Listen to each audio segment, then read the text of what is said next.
And welcome into the CatEye Network as Bethune-Cookman baseball is ready to go for another weekend series, this time against Maryland Eastern Shore. The Hawks come into town, old MEAC foe, former conference rivals a few years ago. First meeting between these two since 2018. Hello everybody, my name is Kenny Scherlinger for the CatEye Network, filling in for the voice of the Wildcats, Michael Trialo, alongside my partner as well, Bryce Lonoski, as Bethune-Cookman about to get this one started. They'll throw Tanner Bacabello, the right-hander, number 31, making his third start of the season. He's 1-0 on the year, 2.84 ERA, 12 2/3 inning pitch. Has given up 7 hits, 5 runs, 4 of those earned. Has given up 6 walks and 8 strikeouts, and have yet to given up a home run here this year. The Tampa, Florida native will be on the mound for the Wildcats. Let's meet the lineup for the Hawks here. Batting leadoff, number 3, batting .258, the shortstop Ansel Carson. Batting second, number 2, the center fielder Julian Jimenez. Batting third, the designated hitter Bronson Taylor. He's batting .429, leading the way for the Hawks here this season. Batting fourth, number 27, Jonathan Gonzalez. He'll be behind the plate this evening. Batting fifth, at first base, Diego Aponte. He'll be looking for some offense from him this evening against the Wildcats. Batting sixth, the third baseman with 2 homers already on the year, Ryan Davis. Batting seventh, second baseman Quentin Smith. Batting eighth, the right fielder Michael Blackiston. And batting ninth, the left fielder Jason Brown. So we're about to get this one underway here in Daytona Beach at historic Jackie Robinson Ballpark, home of the Daytona Tortugas here in the Bethune-Cookman Wildcats. Nice and calm, 63 degrees, not a cloud in the sky as the sun set just a few minutes ago over Daytona Beach, and we're ready to go here. They'll play 1 here tonight, 2 tomorrow, 1 on Sunday, and we are ready to go. First pitch at 7:04 from the Wildcats and Tanner Bacabello. 1-0 as he lost that one outside on the leadoff hitter, Carson. The lefty takes that one for a called strike, 1-1.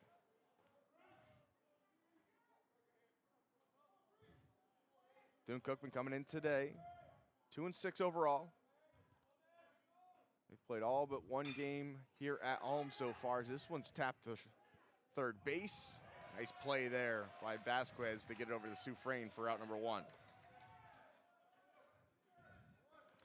Well, this is a big one for the Wildcats. You know, you finally saw a bit of momentum last week, come up with the series win against UMass, and this is a UMES team that probably putting it likely has struggled.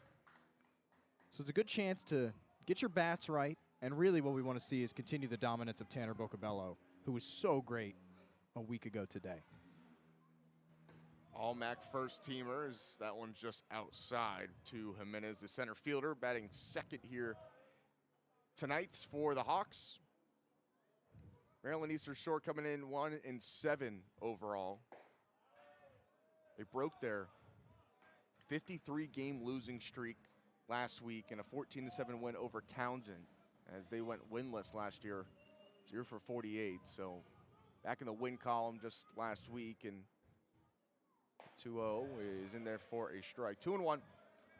I'll say I think it's pretty significant for these Wildcats that Maryland Eastern Shore was able to get a win, because with a win under the belt, the pressure on BCU to not be that first win is dampened pretty significantly. That one's fouled back.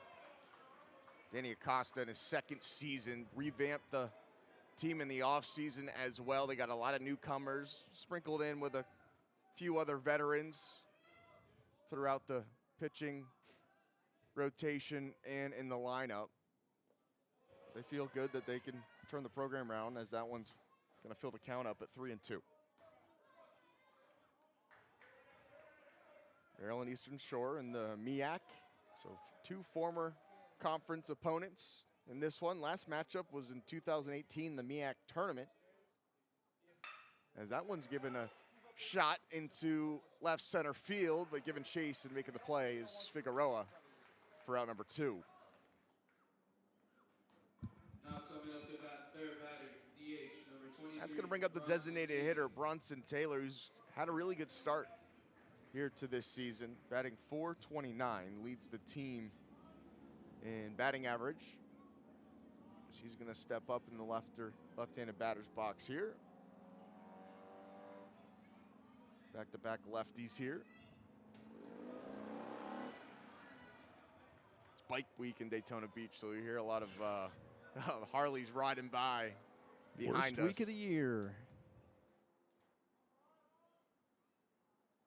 The 1-0 has popped up out of play. Be fouled out towards the river there. And he'll keep it at 1-1 here with 2 outs. Acabello, first team All-SWAC, SWAC pitcher of the year by the Perfect Game. Tabbed him as the SWAC pitcher of the year preseason. And the Friday guy here for the Wildcats here this season. Exciting presence on the mound. The 2-1 is popped up out of play, this time a little bit harder down the left field line. Wildcats coming off a tough outing on Tuesday night right here at the Jack against Indiana State, a very good Indiana State mid-major program. They battled back, but ultimately Indiana State's bats were a little bit too much in the end. As we have timeout called.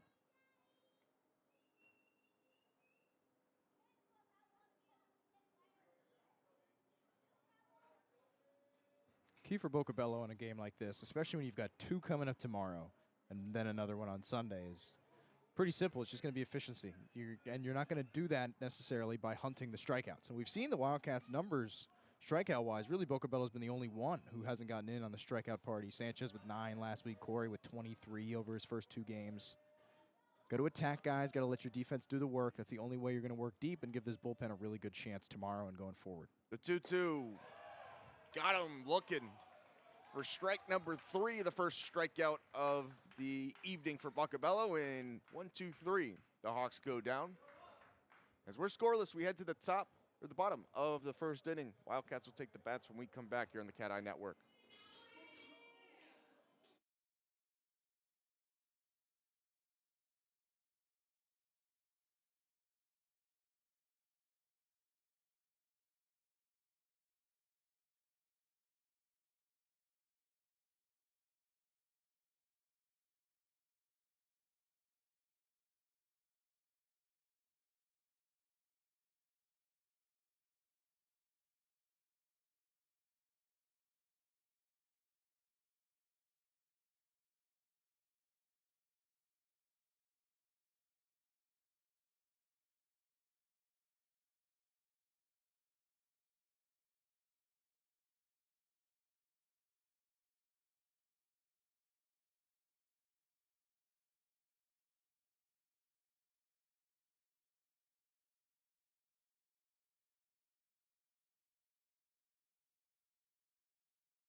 Bottom of the first inning about to get underway here. The Cats will take the bats for the first time here this evening.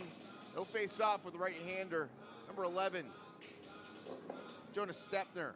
And his 3rd starts of the season, he's 0-2, 11.57 or 5.7 ERA in 7 innings pitched. He's got 8 walks, 6 strikeouts as well. To meet the lineup here for Bethune-Cookman, Sergio Rivera leading off, the right fielder. Behind him in the second batter of the evening will be Michael Rodriguez, the left fielder. Batting behind him, batting third, Jesus Venegas at second base. And the designated hitter, Amani Newton, the FGCU transfer. Batting fifth, Irvin Escobar, who will be behind the plate here this evening. Batting sixth, Manny Sufrain at first base. Batting seventh, Daniel Figueroa at center field. Batting eighth, at shortstop, Jeter Poyodo, as the Wake Forest transfer gets the start here. And batting ninth, Peter Vasquez.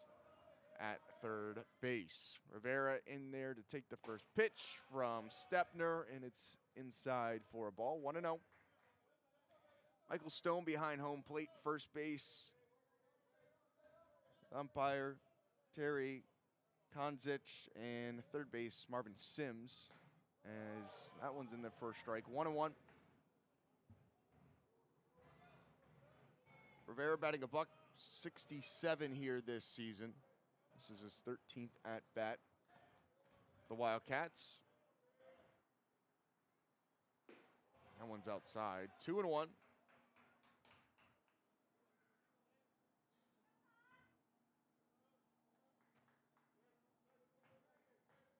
Stepner, 6'4", 205 junior from San Diego, California. Fires that one in there for another ball, inside and high, 3-1. Stepner, the transfer from Southwestern College.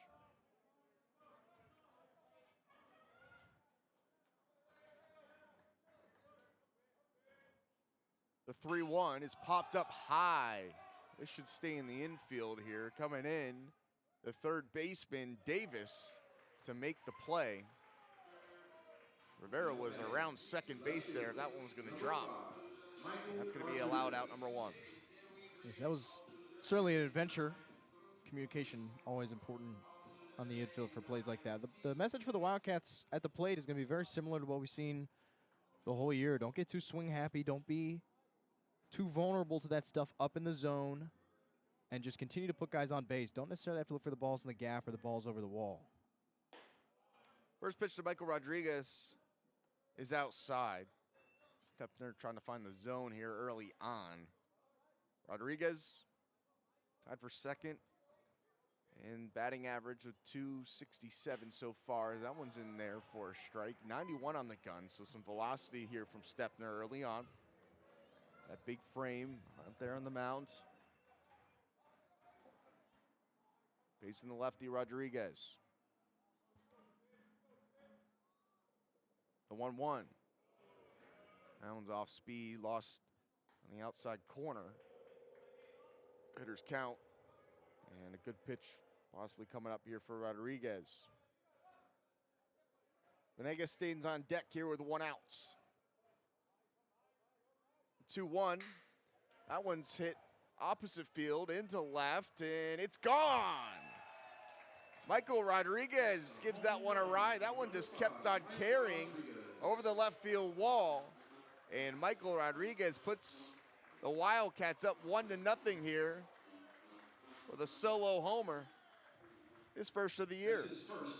Well, that's something we haven't really seen since the first weekend of the series, is the home run level power that Coach Hernandez has been preaching that this team has added over the offseason. And Michael Rodriguez is a guy that was on the team last year, showed us a ton of promise, a ton of really great stuff against some really high-end programs in the state.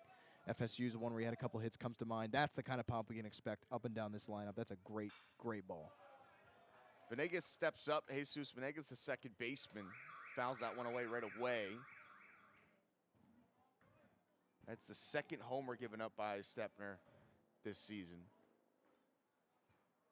He'll have to settle himself down here. Venegas takes a breaking ball. Tad high. 1-1. Venegas also tied for second in batting average, 267 on the year, right behind Rodriguez. As that one's foul tipped into the glove for strike 2. 1-2.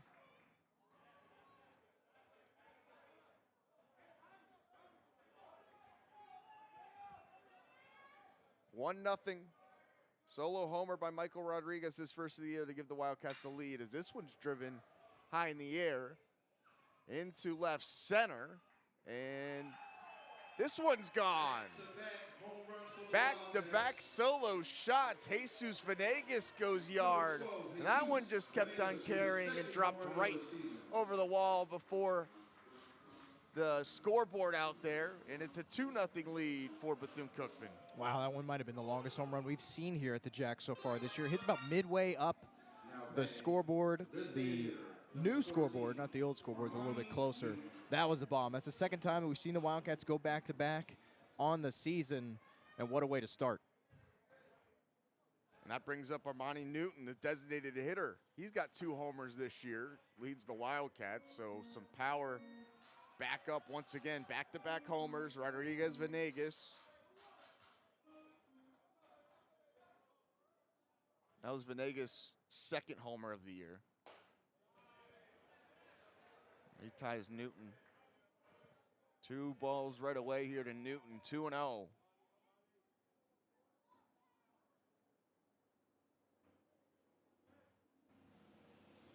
Newton drives that one in the center field. This is going to be 1-out single here for Newton. And the bats really waking up here in the bottom of the 1st inning for the Wildcats. 22, Urban Escobar. Let's go bring up Urban Escobar.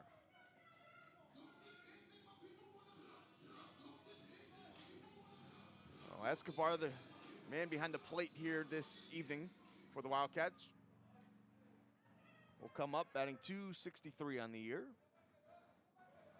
making his 7th start in the maroon and gold. That one catches the corner of the plate for strike.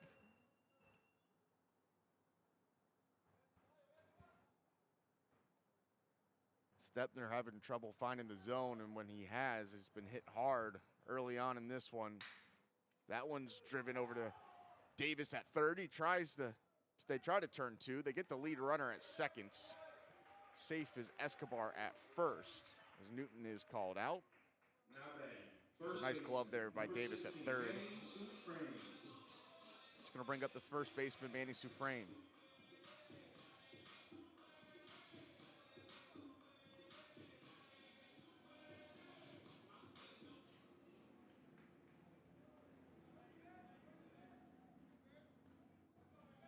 So Sufrain, the lefty, steps in. First ball.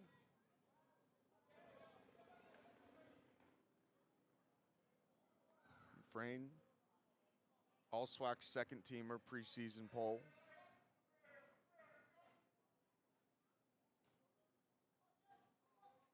Two outs, 1 on. Take that one inside, 2-0. Newton's on first.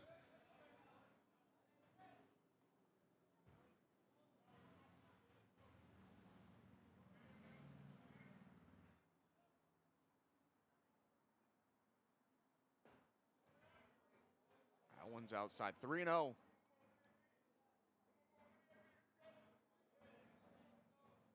Center field of Figueroa on deck for the Wildcats here.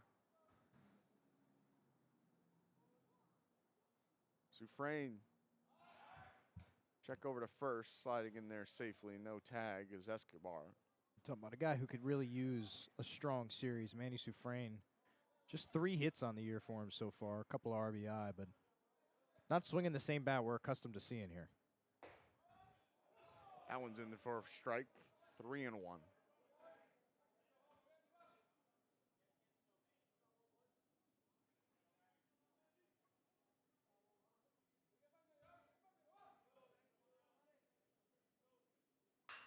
Allen's driven in the right. It's going to get down right in front of the right fielder, Blackenston. And trying to stretch over to second, get back safely is Escobar. Safely, that one almost ended the inning there. That's one thing you can't do against a team, even while you might start to overlook in UMES, and it's important not to do that, is do things that are stupid. And base paths haven't really been a massive issue for the Wildcats this year, and Lord knows they've been picked on. A lot of pick-off attempts, stolen their fair share of bases, but you got to make sure you take care of those sides of the ball, because that's the kind of stuff that'll get a coach frustrated no matter what the score. That's going to bring up the center fielder, Daniel Figueroa.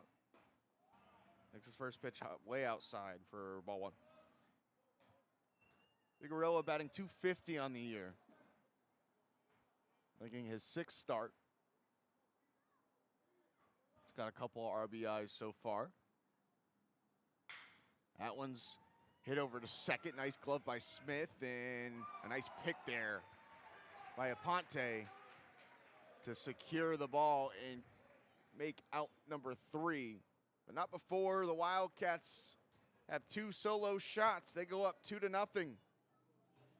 They score 2 runs on 3 hits, no errors, and 2 runners left on base. We head to the top of the 2nd inning.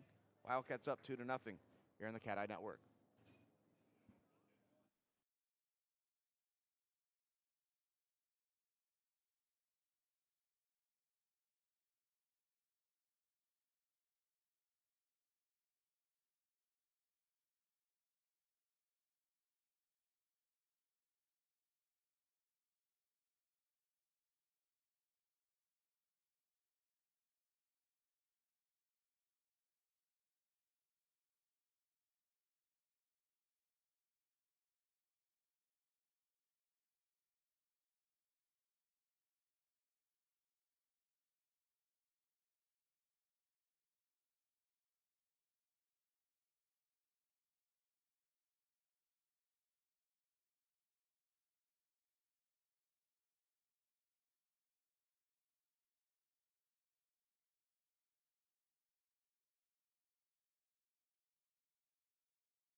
Second inning about to get underway. 2-0 is our score. If you're just tuning in, Michael Rodriguez, Jesus Venegas, back-to-back solo homers to put the Wildcats up 2-0 early on in this one against Maryland Eastern Shore. The Hawks will take the bats here. Gonzalez, Aponte, and Davis, your 3 batters due up for the Hawks as they face Tanner Bello as he fires in the first pitch for a strike, swing and a miss. Acabello fires in the 0-1. Chuck swing there, did not go, 1-1.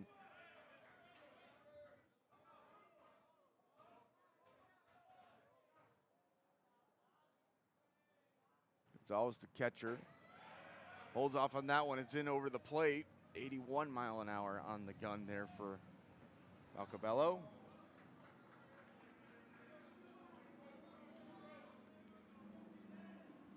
The 1-2.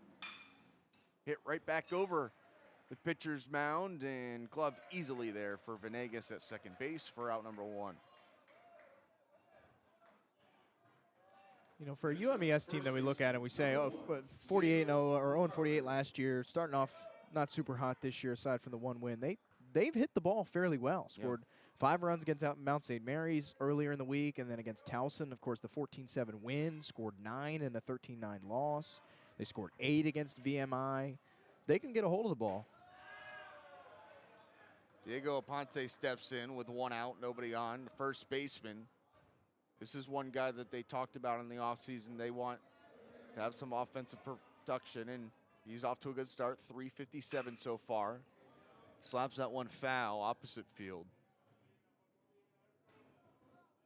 Caught up to that 89 mile an hour fastball.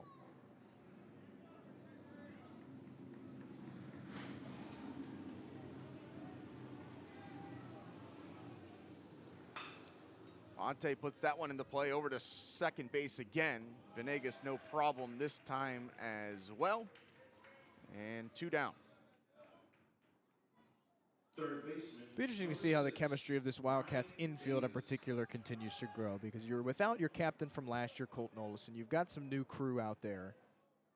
Left side of the infield as we await Jorge Gonzalez-Fable to return. It's been a little bit of a revolving door, and guys have switched in and out, but all in all, the defense has been solid. That brings up Ryan Davis. Check swing at the net right away against Bacabello. Davis batting .417 and 2 homers so far. The third baseman steps in for the first time tonight. Takes that one outside.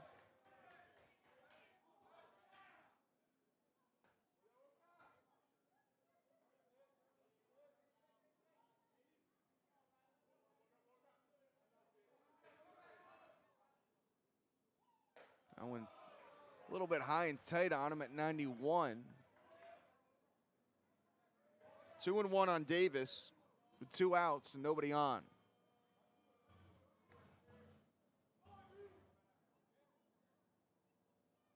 Davis pops this one high in the air, giving chase and making the play in foul territory is Rivera. And another 1-2-3 inning. Ground out, flyouts for the Wildcats. And Valcabello, 1-2-3. Wildcats will take the bats when we come back, up 2-0. Bottom of the second inning on the other side of this break.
The shortstop, number 2, Jeter Polito. Jeter Polito will lead it off here for Bethune-Cookman, the shortstop. Peter Venegas, third baseman, and back to the top of the order with Sergio Rivera. 3 batters due up here in the bottom of the second inning. Bethune-Cookman up 2-0. Solo homers by Rodriguez and Venegas. And the first inning has propelled the Wildcats on top of Maryland Eastern Shores. The first pitch is popped up in the foul territory. The first baseman, Aponte, makes the play for out number 1. Now third And again, baseman, it's kind of what we saw at Peter UMass Vasquez. and a little bit further into the first season of the year, series of the years. You saw the big swings, couple of home runs, and then from there, everything kind of unraveled. And guys were swinging freely and swinging early, and then things went 1, 2, 3. And eventually, in the case of the Stony Brook series, you allowed the comeback to happen. So you got to be careful to make sure you maintain good ABs. That's going to bring up Vasquez as Stepner fires that one in there for a ball. And that's going to be good for Stepner's confidence there to get a quick pop-up right in front of his own dugout in foul territory to get a quick out number 1 in the second stanza for him. 2-0. Jonas Stepner. His father played at University of San Diego and pitched in the Oakland A's organization, mid-90s. The 2-0 is outside. 3-0.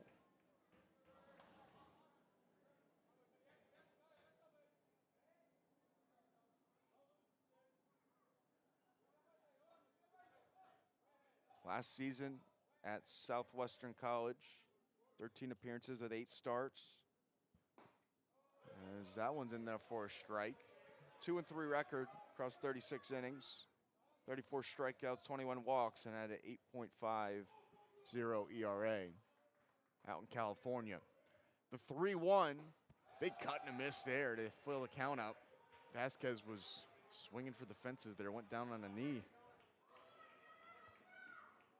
Yeah, that's that home run swing. That's that one that wants to put it where Venegas and Rodriguez put it.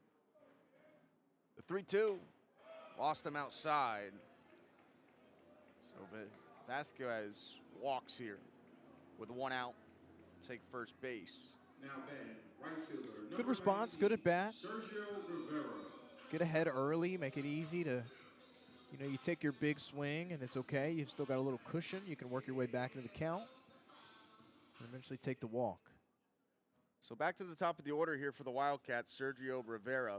He popped up his first time up back in the first. That one's popped up. Back behind home plate, foul.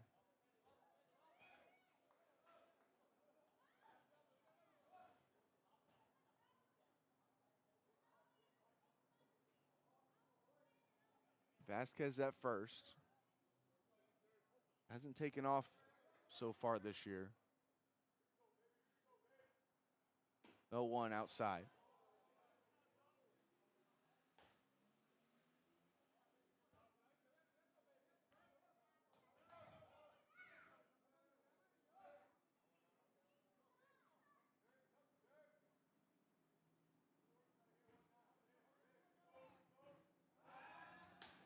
They check Vasquez as he slides in there safely.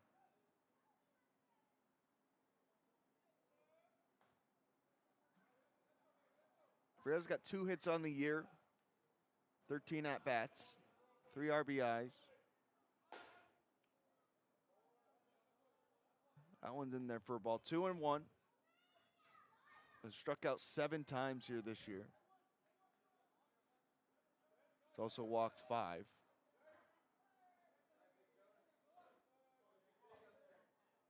Cueto popped up. Vasquez walked. The 2-1. This one's in the dirt. Vasquez is going to take off for second, and he's just going to cruise in there. Takes a little bit of a turn, but he advances in the scoring position here, and it's 3-1 now, the count on Rivera. Playing in front of such a big backstop, such as Jackie Robinson Ballpark, does give the Wildcats an advantage in that they tend to be a smarter base running team. They know what kind of wild pitch, what kind of pass ball is going to move them up a bag, and Vasquez not a guy that has a ton of speed out there, but you're so accustomed to seeing balls bounce back there that one that wasn't a huge lead there allows him to get down to second. He lost him there. Back-to-back walks. Puts 2 on with 1 out for Michael Rodriguez. Second walk of the game for Stepner.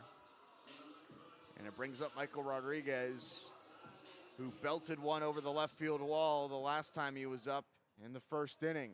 Get the scoring call started for Bethune-Cookman. Rodriguez holds off on that one, way outside, 1-0. Stemner struggled a little bit on the outer edge to both righties and lefties to this point. He's trying to keep it on that outer half of the plate, but he's missing a little bit too far. That one's worse than some of the others. That one's in there for a ball, 2-0. And then you mentioned the backstop. You're not going to see many backstops as deep as this one in college baseball.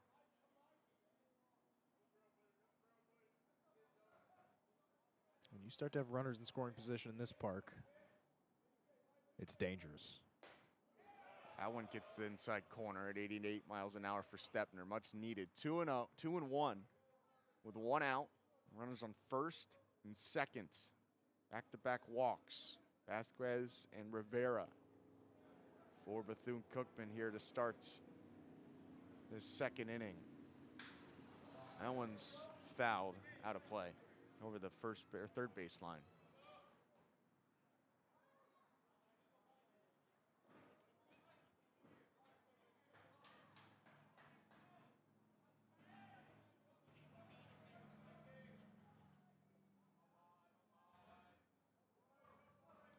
Count even 2-2. This one's driven into center field.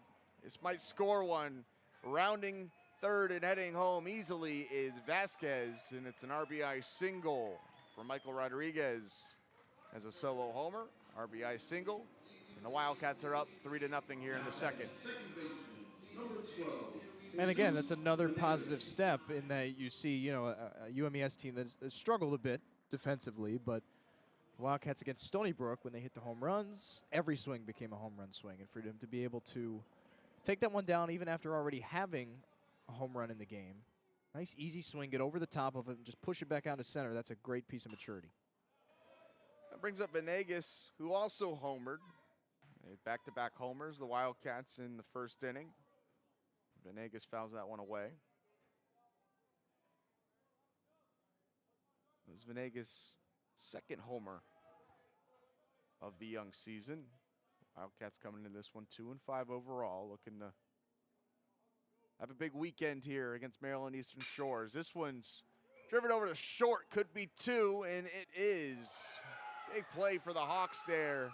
The twin killing erases the inning. But not before the Wildcats add one more run. Michael Rodriguez, RBI single to make it 3-0 as we head to the third inning. Wildcats up 3 here on the CatEye Network.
Leading off, second baseman.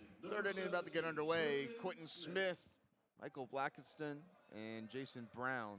7, 9, 8, and 9 hitters due up here for the Hawks of Maryland Eastern Shore. Down 3-0 here. Wildcats, 2 homers in the first, RBI single in the second. Leads them with a 3-0 lead so far in this one, as that one's fouled away as Smith takes first pitch foul from Bacabello. Strong outing so far for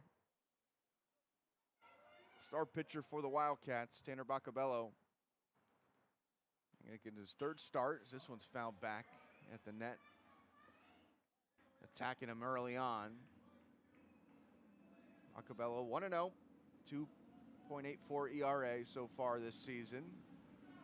Coming into this game. Got 1 strikeout in this one so far.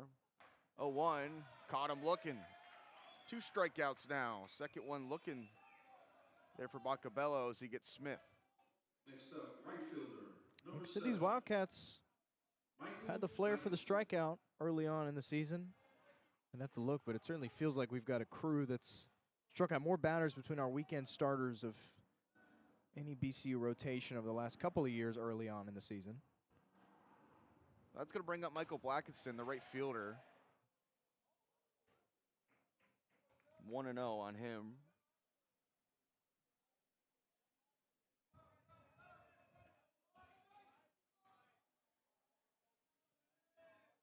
The 1-0. Big cut and a miss there, 1-1. ECU 54-1 all-time between these two. Last meeting was in the MEAC tournament in 2018. The 1-1's in there for a strike, 1-2. It's so tough to have a record like that. Baseball's such a hard sport to work sweeps and to sustain dominance because you're only as good as the next day's starting pitcher, and so many little things can bounce wrong. That's such an impressive record for BCU against any team. It doesn't matter. You know, you can talk about resources, you can talk about location, you can talk about anything you want with any team. But that kind of record is just dominance. And in baseball, it's not that easy. 2-2's outside. Count goes full now on Blackistone.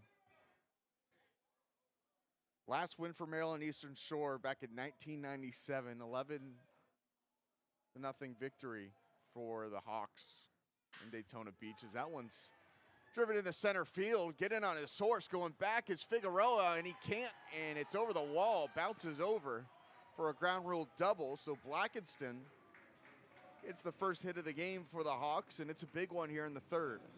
Left fielder, And number 10. if Figueroa's getting on his horse like that, running one down, you know it was hit solid because that guy's got some serious speed. He's got some great outfield instincts. There's a reason that he's always in that center position. Even if the likes of Sergio Rivera, anybody else, impressive outfielders are in the game, he always takes over out there in center. That ball was well hit and really fortunate that the Wildcats have that turf that it bounces over the wall. That brings up Brown, and that one's going to get into the outfield. Runners in the corners now, as Venegas couldn't corral that one. It was a tough play. And with one out, Maryland Eastern Shore is in business Next up, here. Shortstop, number 3, Ansel Carson.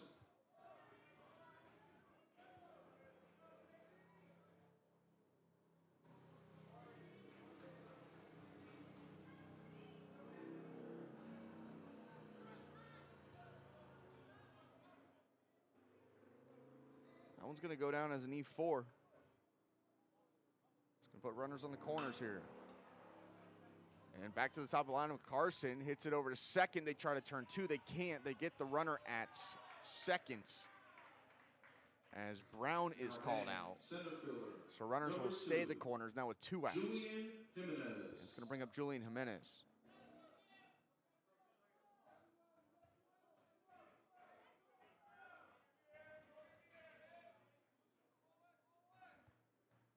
So Jimenez comes up, the center fielder. He popped up, flew out to center field his first time up.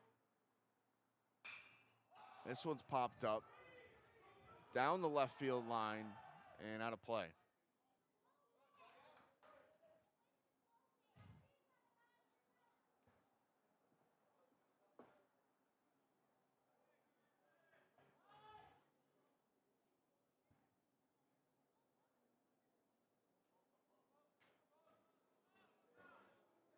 So Jimenez with the Hawks' first run 90 feet away, taken off into swiping second base. No problem is Carson. So runners on second and third now in scoring position here for Jimenez. Big cut and a miss, 1 and 2. Get ahead of him. Jimenez coming into this one, 167 batting average. 1-2 high, 2 and 2. Good eye for him.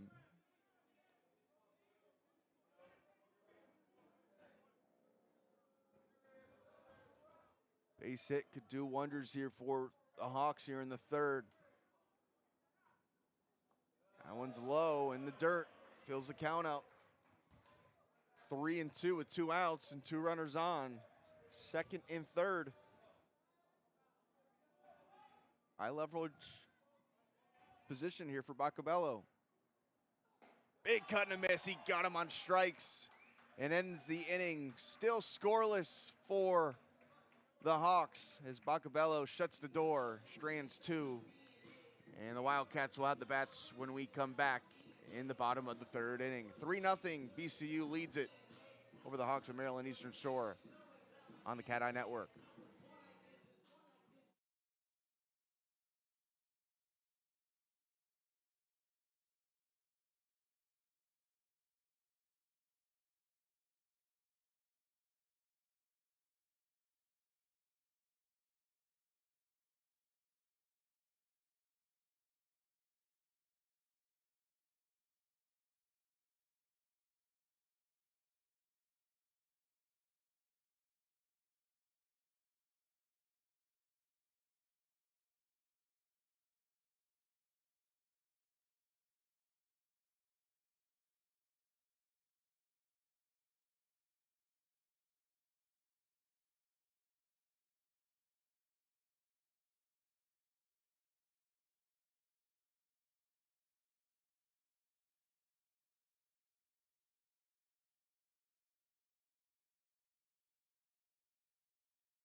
For the Wildcats, designated hitter, number 14, Amani Newton Irvin Escobar, Manny Soufrain. Wildcats due up here in the third inning for Bethune-Cookman. Up 3-0. 2 solo homers and a single. Rodriguez had a solo homer. Venegas had a solo homer right after him, and then Rodriguez RBI single last half inning for the Wildcats to extend their lead to 3. Newton singled his last time up, and that one's driven deep foul down right field line.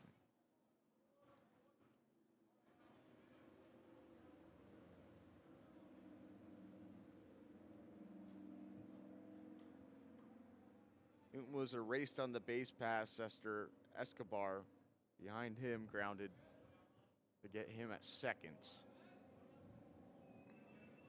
Escobar stands on deck here.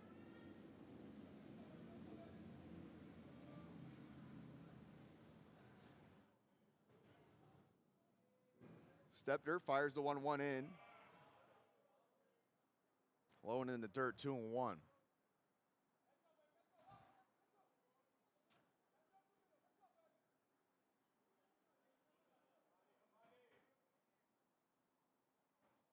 That one's fouled back. Evens up the count at 2-2.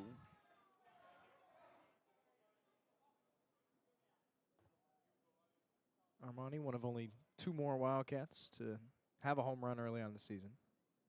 He had a 2 home run game back against Stony Brook.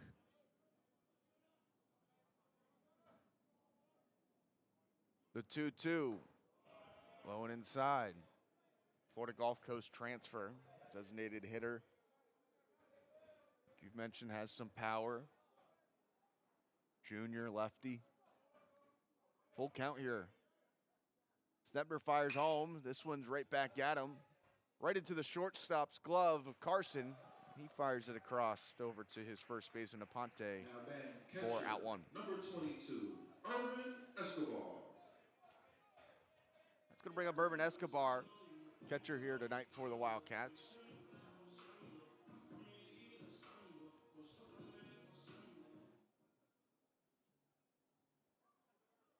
Him and Jorge Rodriguez have been going back and forth here this year behind the plate. That one's popped up very softly over to third, and Davis has no problem with that one for out number 2. First baseman, number 16, Manny Soufrain.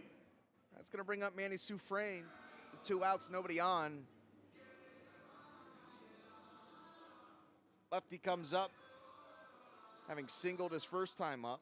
He was stranded back in the first.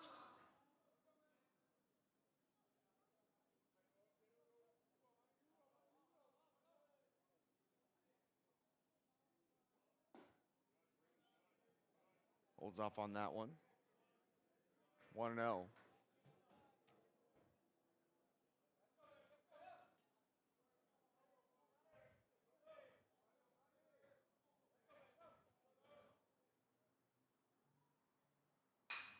This one's driven softly. Shortstop over there make the play, though, is Carson. Nice play by him. 1-2-3. The Wildcats go down. Good inning there from Jonas Stepner. As the third ends with the Wildcats up 3-0. We head to the fourth.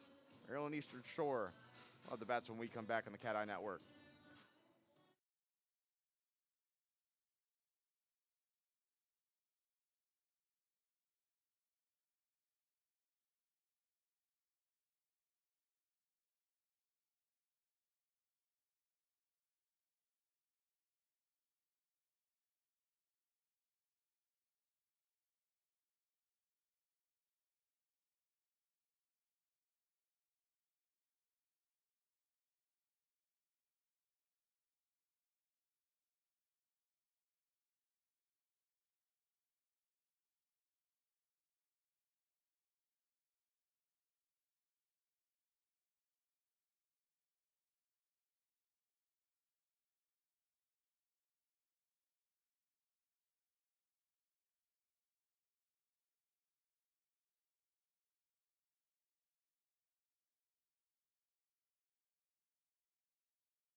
Bronson Taylor, Jonathan Gonzalez, Diego Aponte.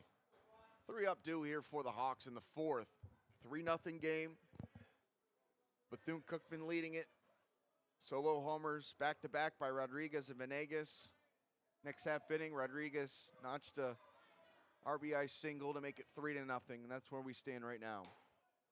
As Bacabello fires in the first pitch, a ball to Taylor, who struck out looking his first time up.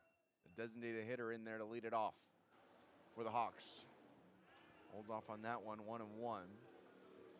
Wildcats walked 16 batters on Tuesday night against Indiana State. An extra 2 hit-by pitches on that one. This one's fouled down in the dirt. Really, against a team like UMES, that's kind of the one thing you can't do regardless. Can't be walking at guys. And Bocabello not usually one for the walks, but early in the season, struggle with it a little bit.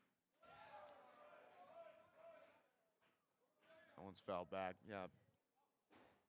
Wildcats got their fair share of walks as well. They had 8 walks against Indiana State, got hit 2 times as well, so combined 10 base runners in those 2 departments.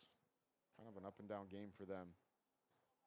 That's a very good Indiana State team. So that one's outside, 2-2.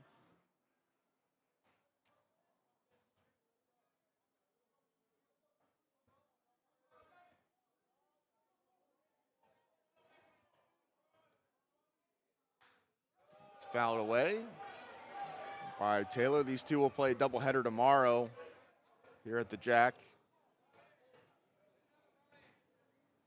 And also one on Sunday.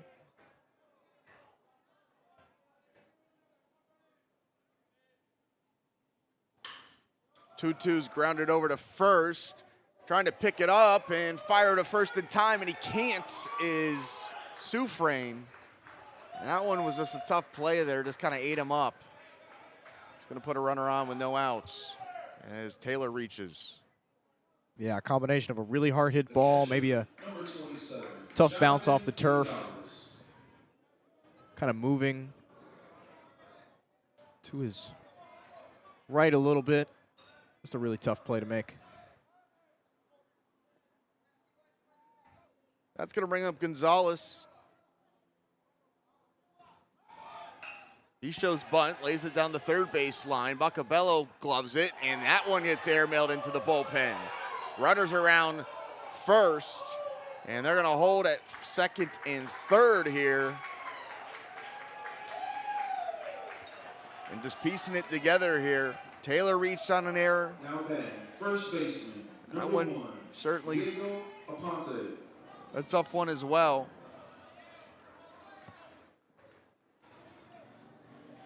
So back-to-back errors are going to put 2 on here. 2 runners in scoring position for the Hawks.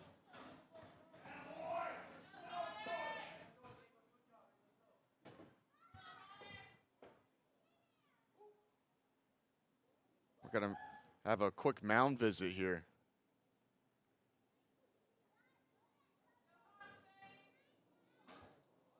Joel Sanchez, the pitching coach out there. Tanner Bacabello in his infield.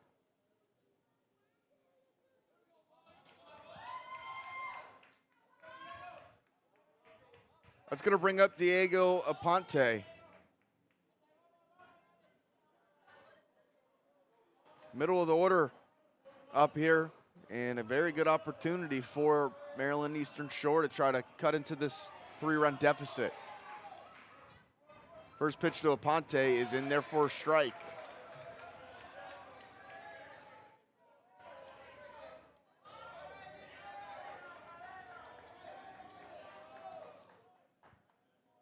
Well, 1, Aponte holds off on that one. That one's just a bit too much inside there, says home plate umpire Michael Stone. 1-1. Check swing. They say he did not go. 2-1. Dugout very vocal on the first base side for Maryland Eastern Shore. Ponte drives that one in the center field. It's going to score at least one. It's going to score two. And it's 3-2, a big RBI single for Diego Aponte to knock in 2 runs and make it a 3-2 ball game. Third baseman, number 6, Ryan Davis. It's going to bring up Ryan Davis. Still no outs, 1 runner on. And a big power hitter, and Ryan Davis with 2 homers already on the year. Heading into this one, batting .417 due up. He shows bunt, though, and fouls that one back out of play.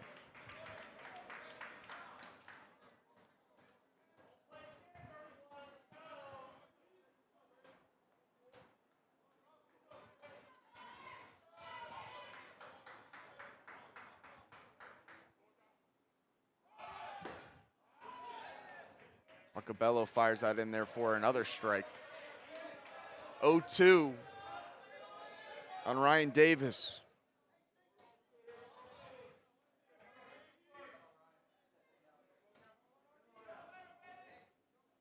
Davis holds off on the 0-2 outside. Davis, redshirt junior from Brandywine, Maryland. 6'1", 190. Third baseman, big cut and a miss, struck him out.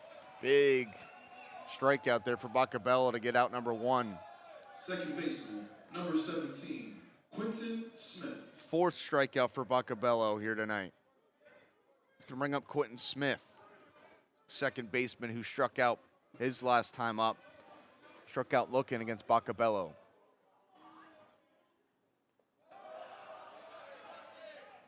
That one's in the dirt, 1-0.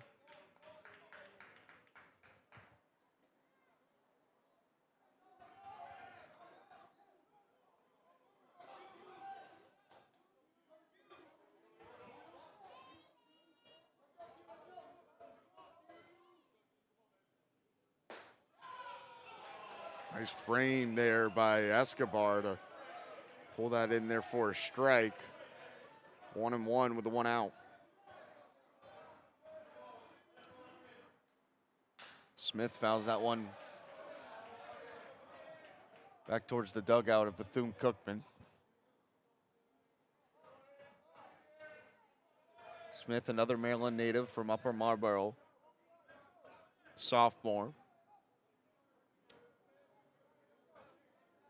The 1-2 to the righty, check swing, he did not go. Evens up the count.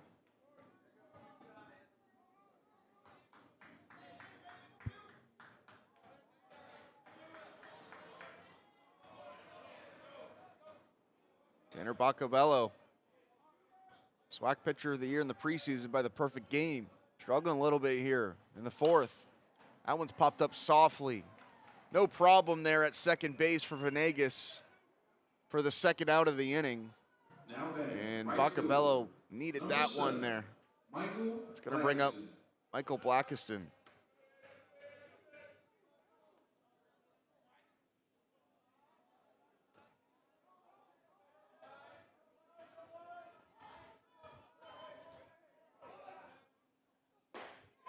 That one's in there for a strike. Bacabello gets ahead 0-1 on Blackiston, who doubled his first time up. Did a ground roll double over the center field wall here at the Jackie Robinson Ballpark. And he's quickly ahead on him. 0-2 in Bacabello. Working quickly here, trying to get out of this inning. 0-2, swing and a miss, he got him.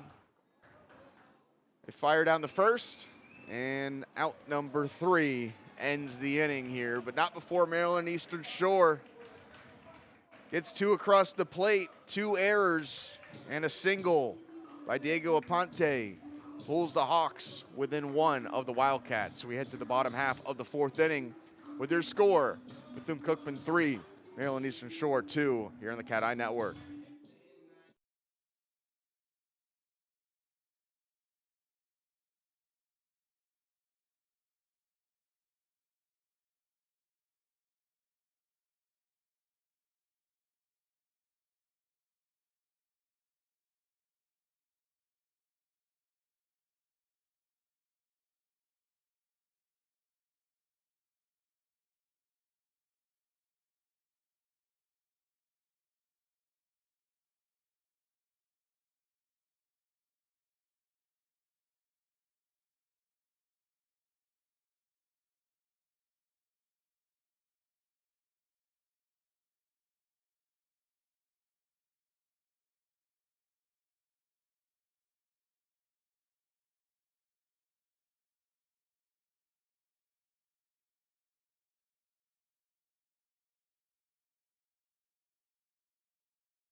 fielder, number 20, Daniel Figueroa.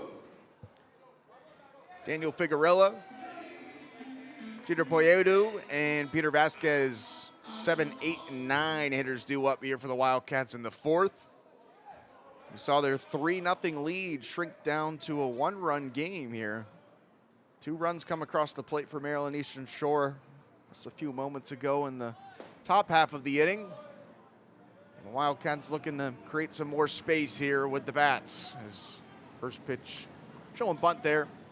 And therefore a strike, going to 1. Jonah Stepner's settled in a little bit here for Maryland Eastern Shore.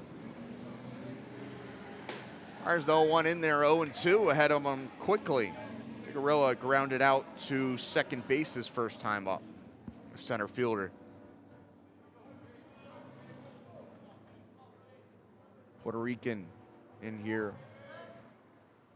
The righty. Behind in the count. Stepner. There's in there, that one's fouled away. As Figueroa stays alive.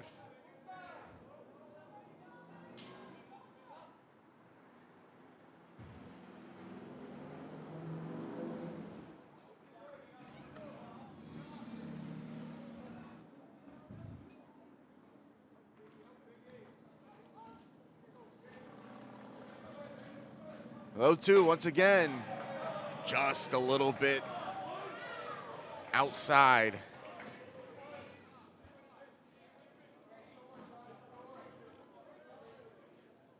Hawks dugout wanted that strike 3 call from home plate umpire Michael Stone.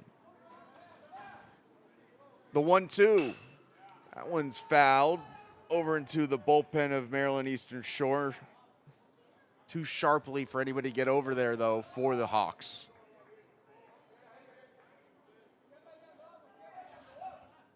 So a battle here between Figueroa and Stepner. The leadoff hitter, Figueroa. Down a lot of pitches away. The 1-2, that one's just tip foul to the backstop.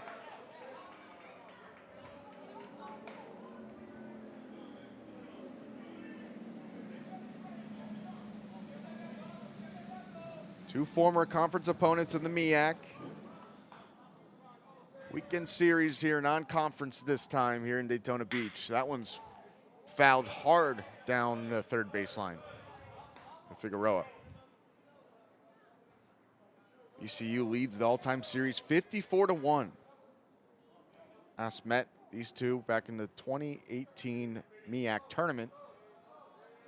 Bethune-Cookman won that 13-3.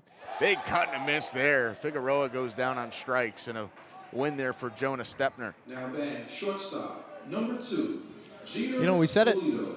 coming into the game, early on in the game, this UMES team, they can hit. And these Wildcats are going to have to keep putting some pressure on. Something tells me that 3-2 isn't going to be the final score today. Going to have to give the guys some cushion. Luckily, though, Stepner up at 60 pitches already, so you're going to be into that UMES bullpen pretty soon if you can work some counts. His first strikeout of Stepner's night. That one's fouled away by Poyedu. Transfer from Wake Forest. Jeter, the shortstop here tonight, popped up to first base his first time up. The righty faces the 0-1. This is a good drive into center field, getting back Jimenez, but making the catch right in front of the warning track. And left center field is Jimenez. Just an out and a loud out there for Poyedo. That's going to bring up Peter Vasquez. Yeah, we saw the big hit for Poyedo back on Sunday. Finally got off the schneid in the hit column on the year. Still looking for a breakout from him, though. He's another one for these Wildcats that could really use a big game, big series, really find his footing here at this level of ball. Vasquez walked his first time up, ended up scoring. He scored on the Michael Rodriguez single. That made it 3-0. Back in the second inning. The 0-1, they cut and a miss, 0-2. If you're just tuning into this one, Wildcats jumped on top of the Hawks early. Back-to-back solo homers, Rodriguez, Venegas. Then they added another run in the second inning. RBI single by Michael Rodriguez. Then the Hawks of Maryland Eastern Shore answered back in the fourth inning, scoring 2 to make it a one-run game. 0-2 inside. That's where we sit right now. Back-to-back errors by the Wildcats. They are 11th and 12th of the year. And then an RBI single by Diego Aponte drove in those 2 runners. Make it 3-2. The 1-2 bounced into the plate. Jonah Stepner, who settled in a little bit here, but like you've mentioned, the pitch count climbing up higher and higher on him as these Wildcats batters have not made it easy on him, especially with all the fouls and longer at-bats so far this evening. The 2-2 outside. And long ABs like this one are exactly what the difference between the early season Wildcats and what we'd like to see them going forward. You don't always have to be putting runs on the board. You don't even have to necessarily put together hits, but the sooner you can get to the bullpen, we know in SWAC play, things can get pretty ugly for opponents. The 3-2 with 2 outs. Just inside for ball 4. And Vasquez walks with 2 outs.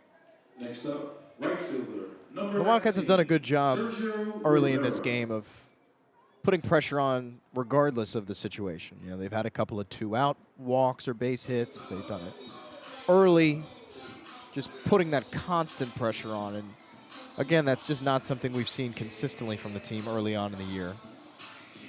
Been kind of gotten into their runs, gotten into, you know, a handful of batters string together something, but haven't quite put it all together into full good innings.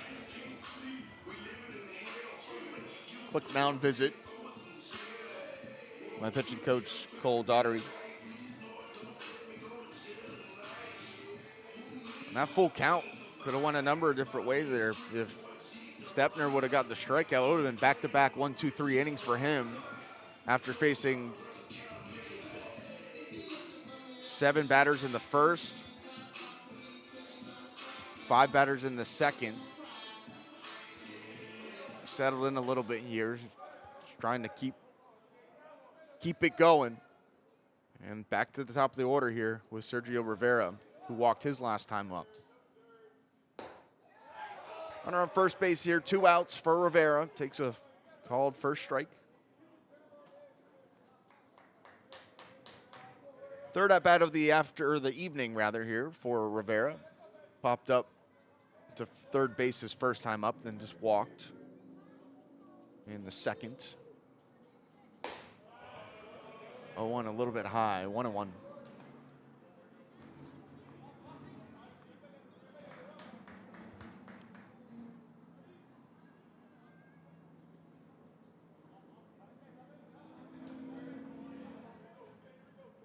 Stepner fires in, low, in the dirt. A lot of easy dirt balls for the Wildcats. Stepner's been missing, it's been primarily low or outside. So they've been able to get into longer ABs because they've just been pretty easy to take. 2-1. Got over the plate there. 87 on the gun from Stepner. Even up the count at 2-2. Third start of the young season for Jonah Stepner.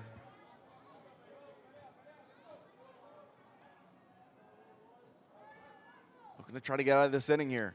2-2. Breaking ball, froze him. It's only the second strikeout of the night for Stepner, but it's a big one as the Wildcats strand one on the base pass, and we head to the top of the 5th inning. Still a 3-2 ball game with the Bethune-Cookman Wildcats on top by 1 here on the CatEye Network.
10, Jason Brown. Jason Brown, Ansel Carson, Julian Jimenez. 3 Hawks due up here in the top of the 5th inning. 3-2 ball game. BCU on top by 1. If you're just tuning into this one, solo homers back-to-back by Michael Rodriguez and Jesus Venegas, with the Wildcats up by score 2-0. And then Michael Rodriguez the next half inning, RBI single to make it 3-0. But a couple half innings later, 2 runs came across the board for UMES.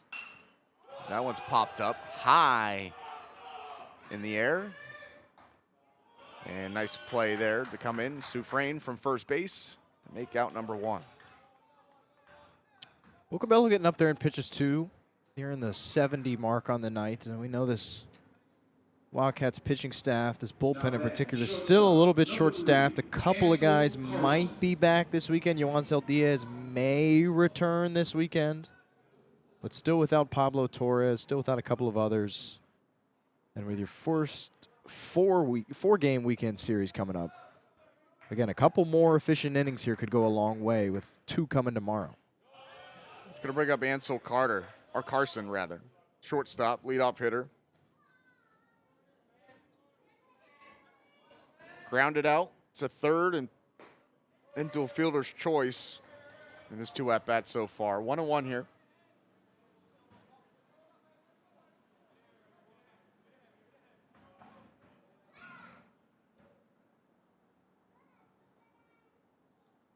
Carson drives that one right back out to the pitcher's mound. Coming over and making the play, though, the shortstop, Poyedo. Route number 2.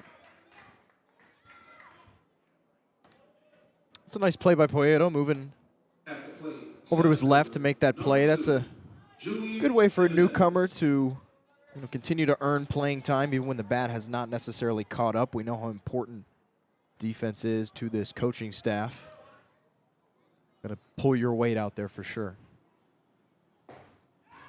That's going to bring up Julian Jimenez with 2 outs, nobody on. Flew out to center and struck out in his first 2 at-bats. Lefty went around on that one. They say he went 1-1.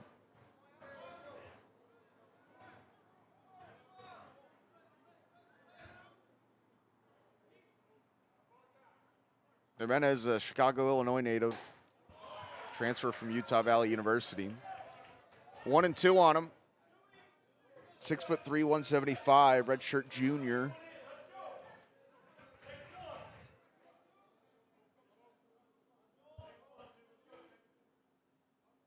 Crowding the plate in the left-handed batter's box.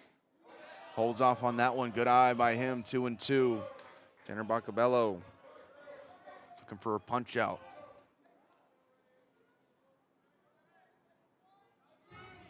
He's got 5 here this evening. The 2-2, another one. He's got 6 now. Swing and a miss there. And a 1-2-3 inning for the Wildcats and Tanner Bocabello. Keeping the Wildcats ahead by 1, 3-2. They take the bats when we come back here on the CatEye Network.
Leading off, left fielder, number 5, Michael Rodriguez. Michael Rodriguez, Jesus Venegas, Samani Newton due up here for the Wildcats in the bottom of the 5th inning. 3-2 ball game. These are the guys that did the damage in the earlier part of this game that gave the Wildcats a 3-0 lead. Foul there by Rodriguez. Rodriguez went solo shot in the first. Venegas followed that up with his own solo shot as the Wildcats went up 2-0 early on.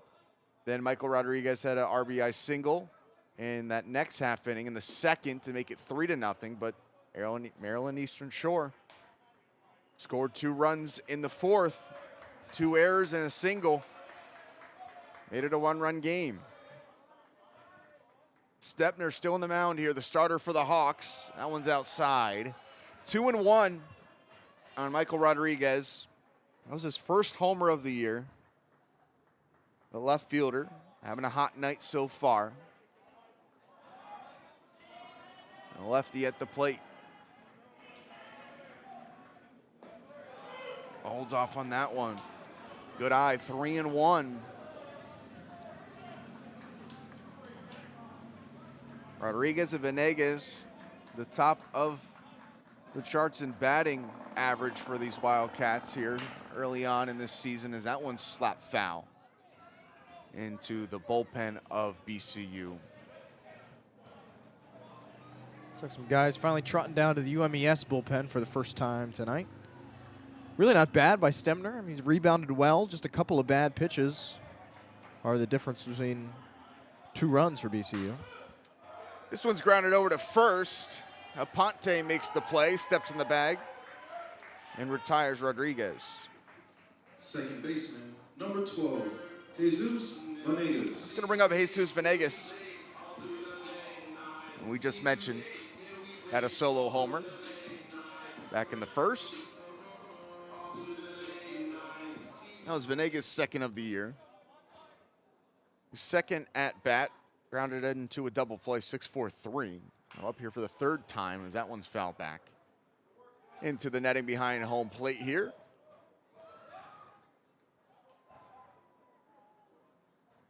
Venegas, native of Weston, Florida, down south.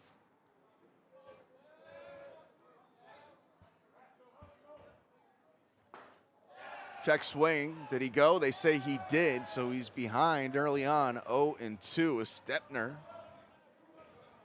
who had a rough couple of first innings, has settled down here. The starter for Maryland Eastern Shore. That one's high, 1-2. Stepner, a big presence on the mound, 6'4", 195. Or 205, rather. They say he did go, so he strikes out. 2 down here. Again, for a guy in Stepner that comes into this game, 11.57 ERA. Walked 8 guys to only 6 strikeouts. He's looked good. I mean, he's looked solid.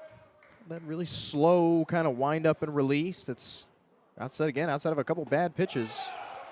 Been pretty effective. Martin Newton, big cut and a miss there to get behind 0-1. 2 outs, nobody on.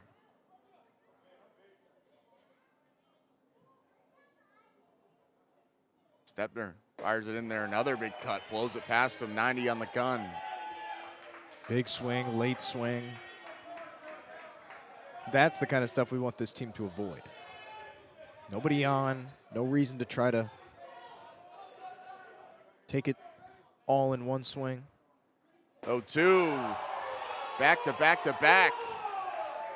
3-pitch strikeout, and Stepner fired up coming off the mound. 1-2-3 inning for Maryland Eastern Shore to shut out the Wildcats in the 5th. We head to the 6th inning, 3-2 ball game. Bethune-Cookman up by 1 here on the CatEye Network.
Designated hitter, number 23, Bronson Taylor, Jonathan Gonzalez, Diego Aponte, three batters due up here in the 6th inning. 3-2 ball game. Bethune-Cookman with a 1-run advantage. Kenny Scherlinger, Bryson Honoski alongside with you for the CatEye Network.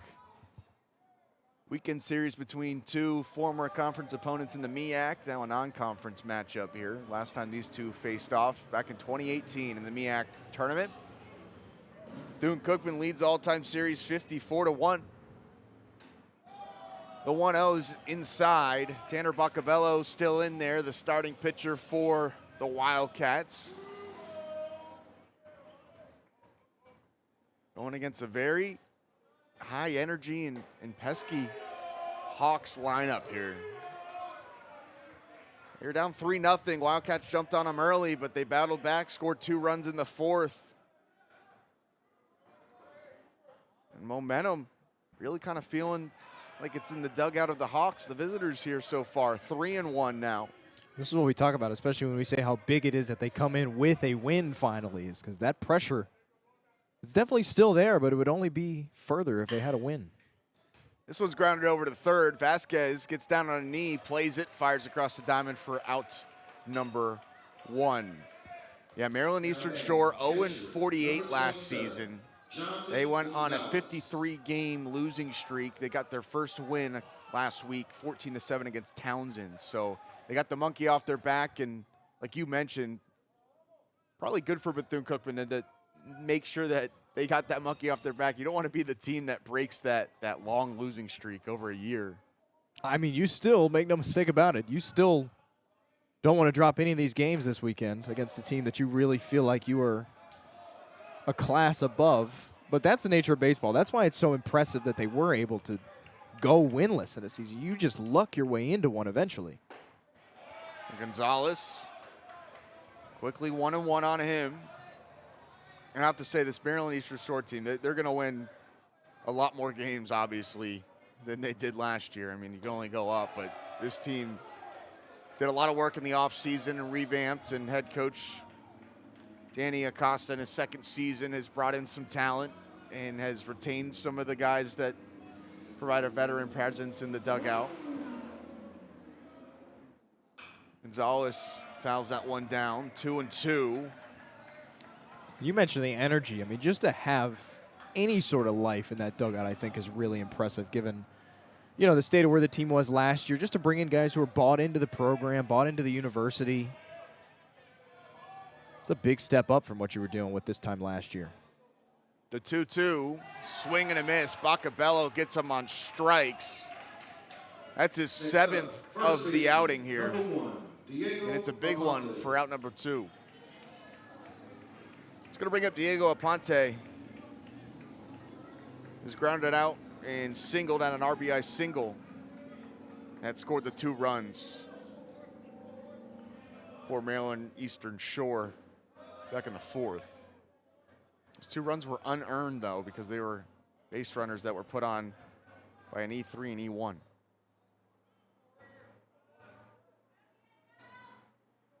The 1-0 is fouled back. Even up the count at 1-1. We were talking over one of the breaks. It is kind of funny to think that you get an unearned run, even though it was your error that caused the advance. Kind of similar to the wild pitch kind of thing. As that one's just outside. Yeah, that's kind of funny to think about, but I guess it could get a little bit of hairy if you really you don't want to start dive into that. Making the distinction and then messing everything up. The 2-1 makes it 2-2.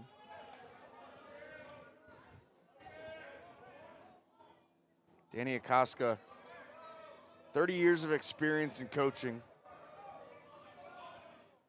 2nd-year head coach for Maryland Eastern Shore, trying to turn the program around. And just like you said, off of just vibes alone down there in the dugout, you can tell this team has a lot of pride, and they're certainly going to win on some games here this upcoming season. 3-2, and he lost them. It's a 2-out walk from Diego Aponte. Next go up, aboard. third baseman, number 6, Ryan Davis. It's going to bring up Ryan Davis. Righty will step in with 1 on, 2 outs. Bocabello walked less than 20 guys on the whole year last year, and he comes in now almost up at 10 this year. So that's certainly a little bit of a sign for concern early.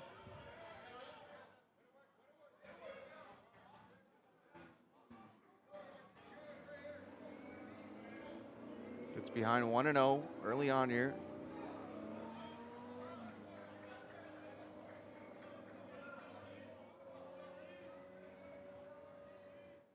It is the first walk of the evening for Bocabello, but like you mentioned, he's had some troubles so far early on. And again, it's far from a disaster, right? Yeah. I mean, it's going on 7 walks now through 3 games. It's far from horrible. It's just a little uncharacteristic for what we were used to last year. Fires that one in there for a strike, 1-2. He's got 7 Ks. Looking for his 8th to try to shut the door on this inning here. The 1-2, he got him looking. 8 strikeouts for Tanner Bocabello, and he strands 1. We head to the bottom half of the 6th inning. Bethune-Cookman still up 1 run, 3-2 here on the CatEye Network.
Wildcats due up here. Urban Escobar, Manny Sufrain, and Daniel Figueroa.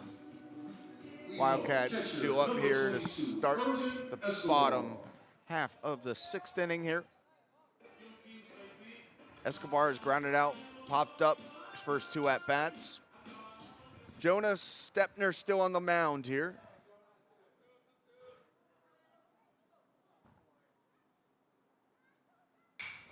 This one's driven down the right field line. Will get down, it's foul. Escobar will have to take the long walk back to the batter's box.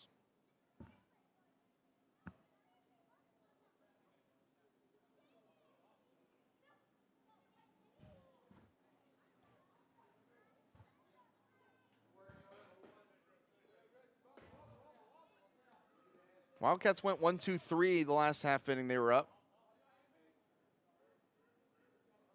Ground out and back-to-back strikeouts. It's big as Stepner's pitch count continues to get larger and some movement in the bullpen down the right field line. Both bullpens have some movement actually. Some in the BCU dugout or bullpen as well. Next it'll be pitch number 90 for Stepner. The 1-1. Got him. Swing and a miss there to get ahead in the count 1-2. Yeah, Wildcats have been fooled by that breaking ball a good handful of times tonight. Done nice to pair it up well with more of the hard stuff and kind of fool into some lazy swings like that one. The 1-2. Hit him. got him, looked like in maybe the rib cage area. Our first hit batter of the evening. 16, Manny Sufrain. And now is where you start talking about needing to put a little bit of insurance on the board. Because you're at the end of the line with Bocabello. Might have one more inning in him, you'd like to think.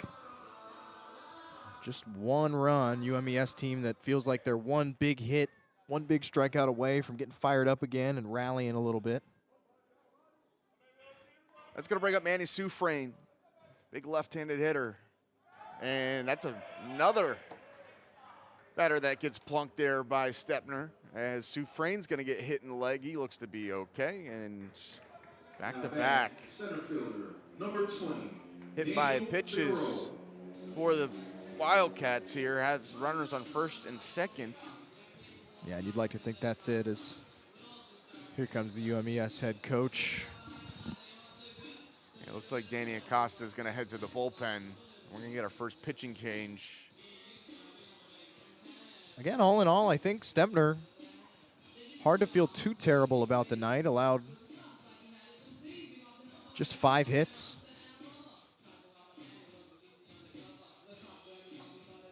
Only the 3 runs. And again, outside of the 2 solo home runs, which at the end of the day, if that's the worst of it for you, it's still get through plenty of solid games with a couple of solo home runs. Looks like they're not going to make the call just yet. Looks like they're going to leave him out there. So that, again, he's been solid. He's worked through some trouble. He's got no bigger trouble than here. This to me feels like we got to get you through another one. We got a long series ahead of us. We got 2 tomorrow. We need as many bullpen arms as we can get, because who knows where the rest of the weekend's going to go. Need you to try to get out of this one, but wouldn't be surprised if UMES regrets the decision to leave him in here. So that's going to bring up Daniel Figueroa with no outs. Runners on first and second. Lays down a bunt, and it's going to get out of play, out of foul down the left field for a third baseline. I like that call there to try to bunt the runners over, because again, we've said it a bunch of times early this year, bats haven't really been consistent enough to where you can rely on base hits. So to just try to drop one down, play some small ball, get a run or 2 across, I think it's a perfectly fine way to approach the no-out situation. Might be different if there's one away, but with nobody out, yeah, go for it. Shows bunt again. Puts this one down right back to the pitcher. Stepner gloves it, fires out to first, and he got him. Runners move over, though. He does his job. Second and third, as Figueroa makes the first out, but a successful sacrifice bunt. Now here's another big spot for the first-year Wildcat, Jeter Poyeto. Just the one hit for him on the season. Now's a chance to erase all of that, get a couple of RBI. See what he's got here. Starts with a good AB. Had a good one last time up. Worked his way back into one that he got behind early.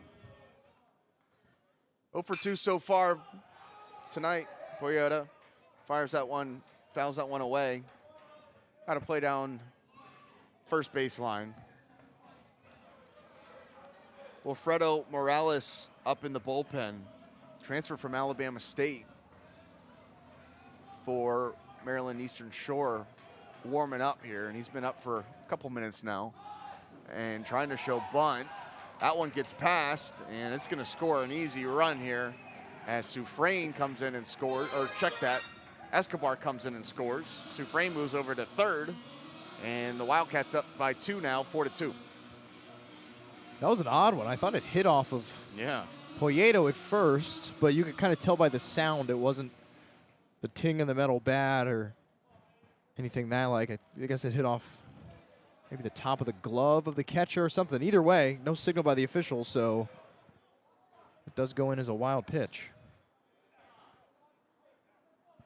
So Escobar comes home on a wild pitch. 1-1. Toyota takes a called strike, 1-2.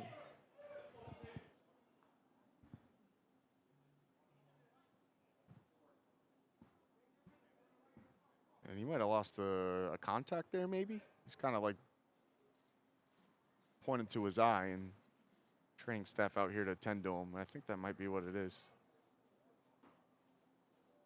That's always the worst. In college athletics, I never understand in any sport. Baseball feels a lot worse. I feel like you see it a fair amount in basketball, but baseball, forget about it. I don't know how you play without one, and B, I certainly don't know how you find it. And even if you do, and then it's now in the dirt, then you're really gonna have a tough go of it. But considering he's back in the box, I guess maybe it's just a scratch or a scuff or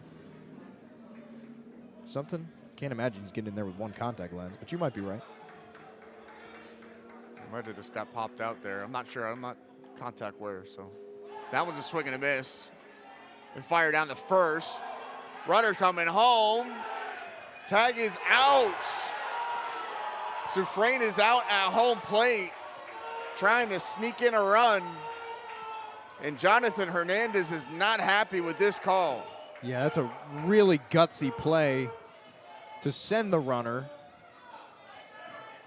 We're not at we have this conversation, feels like once a weekend, where we do not have the benefit at this ballpark of video review, or in this conference of video review. Gutsy call, we've seen it a couple times this year, those kind of calls. It really comes down to whether or not that hand swipe got in, and there's just no conclusive way for us to tell up here, for them down on the field to tell. So they'll have to deal with the out on that one. That's a double play, a strikeout, and a call out at home plate as Sufrain was trying to sneak home after the catcher Gonzalez fired it down to first base. And that swings momentum back a little bit towards Maryland Eastern Shore. They'll take the bats when we come back. It's 4-2, 2-run game here for Bethune-Cookman, as Maryland Eastern Shore will have the bats when we come back.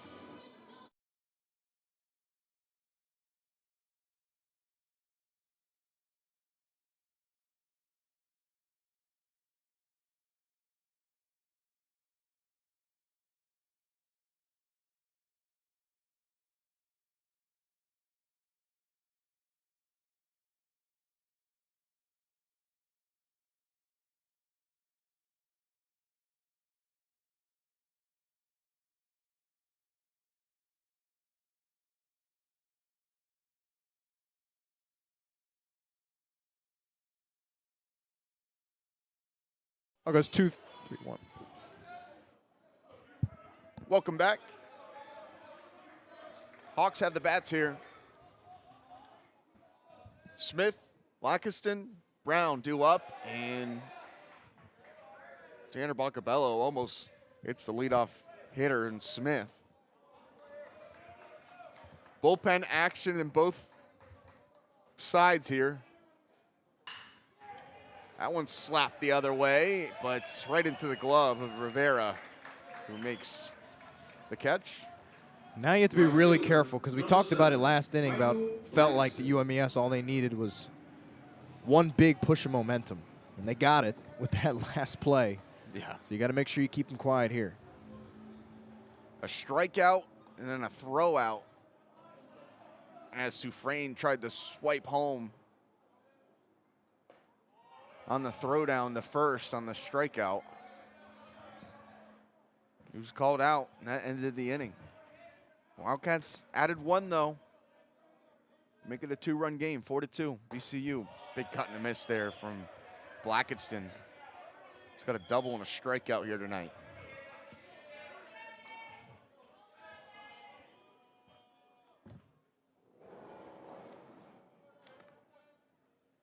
That one's high and just cruises over the glove of Escobar into the backstop.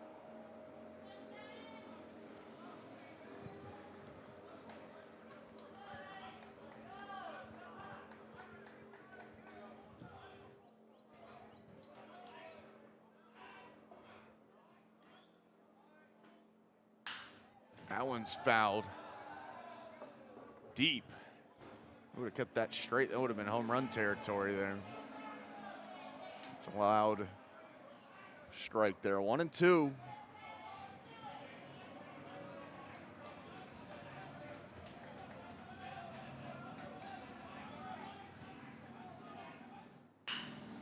This one's grounded over to short.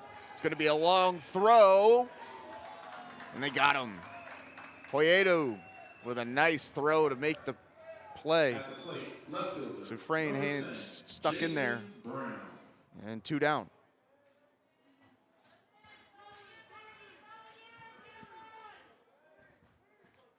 So with 2 outs, Jason Brown's going to come up, 9th batter in the order here. He's one of the veterans on this team, 4th year player for the Hawks. Makes the first pitch for a ball high.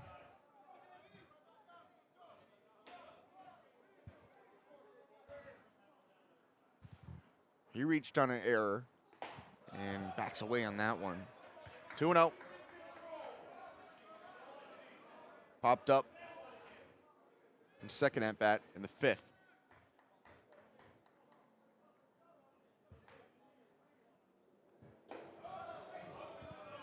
That one's for a ball.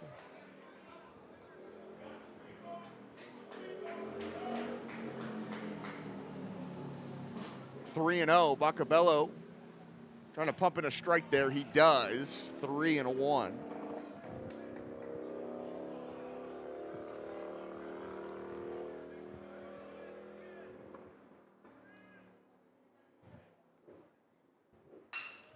That one's grounded foul down the third baseline.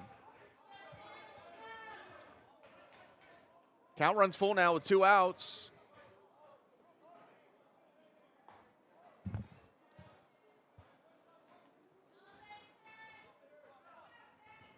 Top of the order on deck here for the Hawks. They can get a base runner. Carson on deck. The 3-2. Inside, froze him. Bacabello feeling him a little bit himself coming out of the mound. That's his 9th strikeout. 1-2-3 inning for the Wildcats. We head to the bottom of the 7th inning here, 4-2 ball game. Bethune-Cookman on top by 2 runs here on the CatEye Network.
Call to the bullpen for the Hawks here in the top of the 7th inning. Wilfredo Morales, the lefty, 5'11", 187, sophomore from Puerto Rico, comes in. Transfer from Alabama State. Will come out of the bullpen and relieve Jonas Stepner, who went 6 innings. Gave up 4 runs, 5 hits, no errors, and a pretty good outing for him.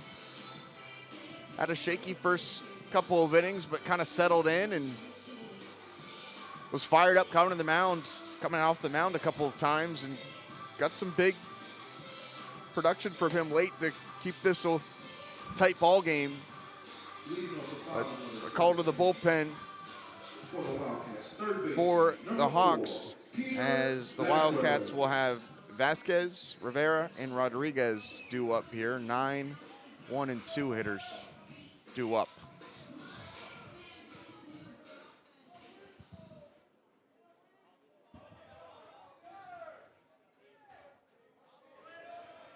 So Vasquez comes up. He's got 2 walks. That one's outside.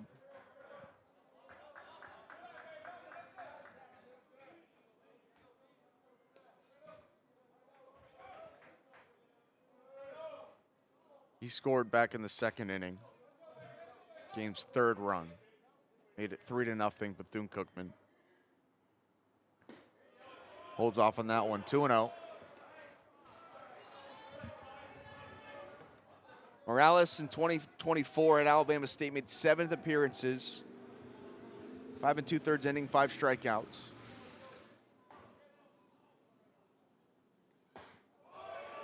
That one's in there for a strike. 2-1. Morales with a 7.71 ERA here so far. 0-1. This is his 3rd appearance of the season. Has pitched 4 2/3 innings. And that one's grounded softly over to second. Smith makes the play for out number 1. Now batting right fielder, number 19. Still, Sergio. you know, you do your job, you get to the bullpen. This Wildcats team, their bullpen kind of knocking on the door after, again, not sure how much longer Bocabello has on the mound, though he's looked solid in the later innings. I still wouldn't feel terrible about a couple more insurance runs here, so you got to make sure not to work those early groundouts, early flyouts, the strikeouts. Go back to being productive, which they've done a lot this game. Show and bunt is Rivera, and this one's going to be perfect. Is it this? Outran everybody there, and he almost beat the ball to the bag. That's a valiant effort by Morales to try to run that down. I don't know if I've ever seen a pitcher chase the ball that far, put just enough pace on it to be able to outrun him. I think if, you know, he's kind of called off, I think if Quentin Smith at second base just rushes that, there might be a better shot at it, but it's a tough play regardless. So Michael Rodriguez comes up. Had a homer back in the first, RBI single in the second. Grounded out his third time up. Holds off on that one. 1-0.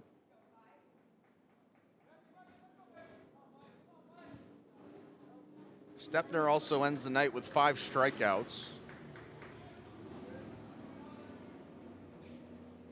That one's in there for a strike. 1-1.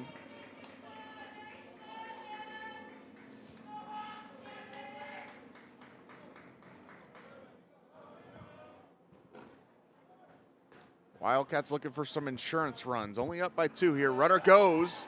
They try to get him, and they do. Threw it over to first, and then got him at second.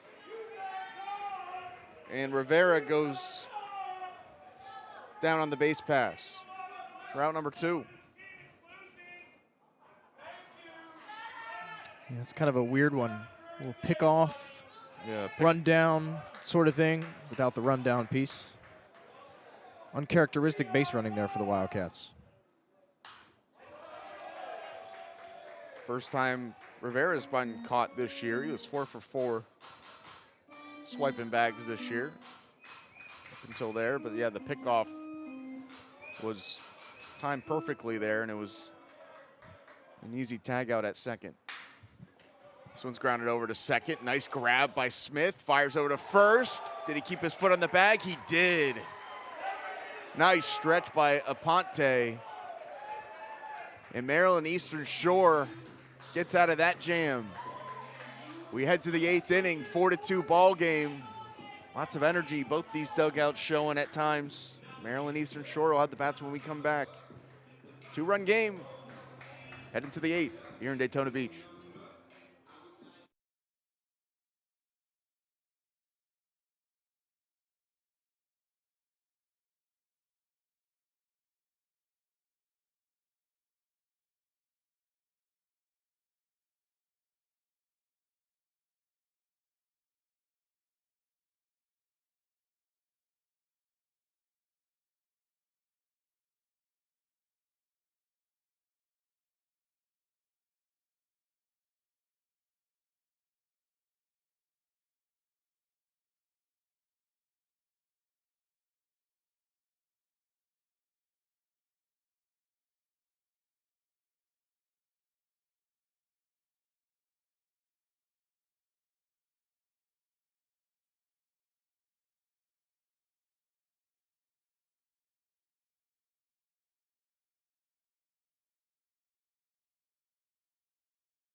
Part of the bullpen for Bethune-Cookman. Tanner Bacabello's night is done, and coming into the ballgame here to righty, 6'1", 180 junior from Venezuela, Giancarlo Zambrano, making his third appearance of the season.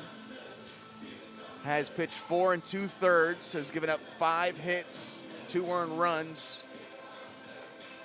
and he's got 6 strikeouts, 4 walks here this season. He comes in here in the 8th inning in a 4-2 ball game. Leading on the 8th inning, shortstop, number 3. And that's going to bring up for the Hawks, top of the order, Ansel Carson, Julian Jimenez, and Bronson Taylor.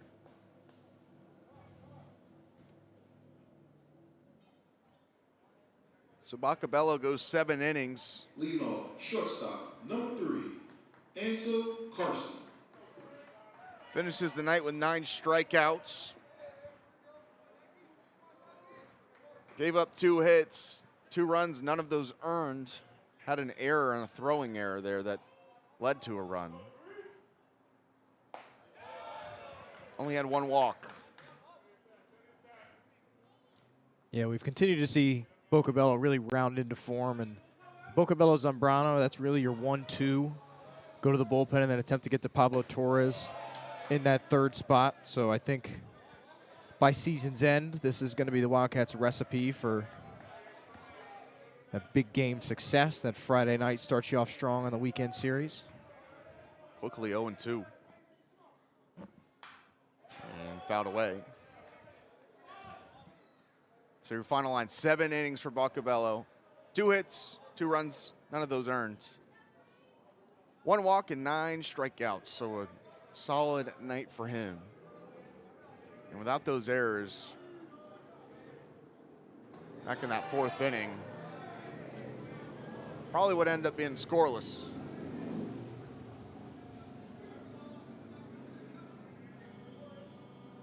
But this Maryland Eastern Shore team has really made a lot out of nothing here. Only 2 hits here tonight, but they've been scrappy and been inching and clawing their way. They were down 3-0, made a 1-run game. Wildcats added 1, make it 4-2.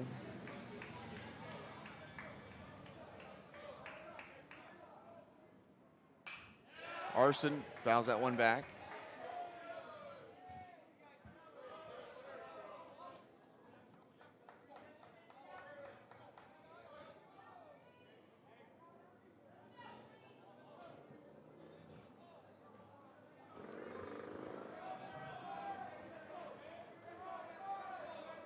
Zambrano, that one's in the dirt, 2-2. This BCU bullpen has been a little bit of an adventure early in the year, primarily because of a lot of free passes, walks, hit batters. But that's really part of the philosophy with this bullpen, too, is they're okay, they're content with letting up a couple of base runners. They know they've got the stuff, they've got the fastball to mean it doesn't come back to bite you. Still, not a great recipe for a lot of success putting guys on early, so it's important to get that first out, throw those first pitch strikes. Zambrano is a big energy pitcher, too. He loves to get fired up. Carson's got a battle here with Zambrano. Fouls that one down at the dirt. 10-pitch AB right out of the gate for Zambrano. He's making him work for that first out.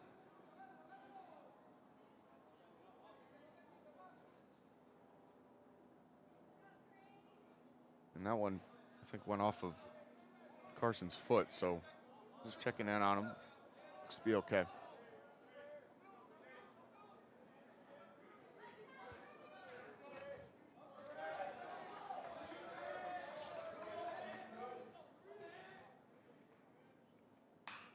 Carson fouls that one back.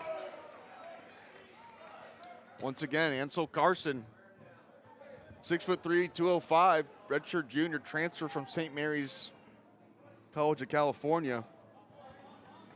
Really good basketball team this year in the WCC. Yeah, defensively, that team is crazy. Knocked off Gonzaga at least one time this year, as that one's grounded over to first base. Soufrain steps on the bag for out number 1. Those kind of at-bats are always stressful. It feels like they always end up in favor of the batter. When you manage to go late, you get more and more chances to time up pitches. It's harder and harder to be creative on the mound and come up with something to fool somebody. So to be able to work a ground out of that, or an easy one at that, is very nicely done by Zambrano. Julian Jimenez up. He takes first pitch strike. Flew out to center. And then 2 strikeouts. One's outside.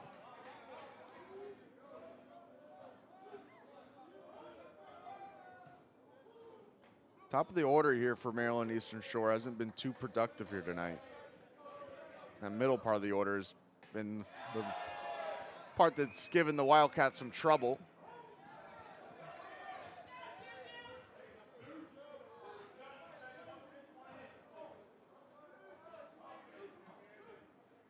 One, two, outside, 2-2. But these Hawks hitters really have a good eye on them, and they have a knack for fouling off some good pitches. Zambrano comes home 2-2, swing and a miss on that one. Couldn't get his bat on that, and 2 down now. Zambrano strikes out Jimenez. That's a really nice pitch. Loves to go that inside lower part of the plate, just ties up the batter there. Really, even if you put that in play, most you could do is attempt to punch that to opposite field. Really nice there for the strikeout. Really nice start here for Zambrano. Bronson Taylor comes up. He gets that right away, right into the glove on the fly to Venegas. 1-2-3 inning for Maryland Eastern Shore. No runs, no hits, no errors, nobody left on base for UMES. We head to the bottom half of the 8th inning. 4-2 ball game. Bethune-Cookman up 2 runs here on the CatEye Network.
Leading off for the Wildcats, second baseman, number 12, Jesus Venegas. Jesus Venegas, Armani Newton, Irvin Escobar due up here for Bethune-Cookman. Bottom half of the 8th inning. Wilfredo Morales still in here for Maryland Eastern Shore. Second inning of work after relieving starter Jonah Stepner.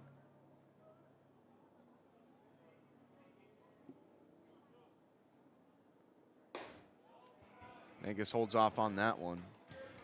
You haven't talked about it to this point, but it's interesting uniform combo for UMES. Of course, they got the maroon top, the white off-white pants, but they got the all-black hat with the black logo on there. You can see that a lot. That one's hard, but into the glove of Carson. He fires. Pulling him off the bag, though, was Aponte, but he makes the tag Next up, DH, number 14, to get the out. Armani Newton.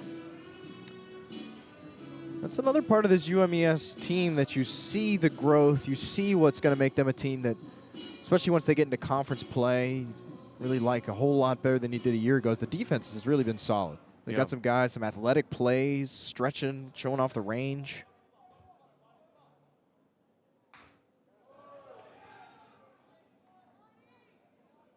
No errors here today, and they've made some tough plays. And that's really kind of what's gotten the Wildcats in some trouble. Some of the mistakes in the infield, those have also been some tough plays, and there haven't been any gimmies, but led to 2 runs. As that one's hit hard by Amani Newton. You can kiss this one goodbye. Deep over the right field wall. Amani Newton goes yard for his 3rd of the year. The FGCU transfer gives the Wildcats a 5-2 lead. Wow. Talk about some long home runs in this ballpark tonight. That might be the longest. That one is crushed. You don't see a whole lot of no-doubters in this ballpark at the collegiate level for one, but for this team, the Wildcats, period. And when you get a hold like that one, that'll get the guys fired up. Just goes for the 1 run, but means a lot more than that to those guys on that dugout railing. He knew that one was gone right off the bat. I don't think any of the outfielders moved on that one as well. You just don't see that at this ballpark, ever, especially not the collegiate level. It is a true pitcher's ballpark. You have the river over there and then the ocean maybe 1.5 miles away, so you have the stiff breeze coming in a lot of the times here at this ballpark, and there's a lot of room out there, and humidity sometimes knocks the ball down as well, especially in the summer. 2-0 on Escobar. The dust settles on that homer and the buzz in the ballpark.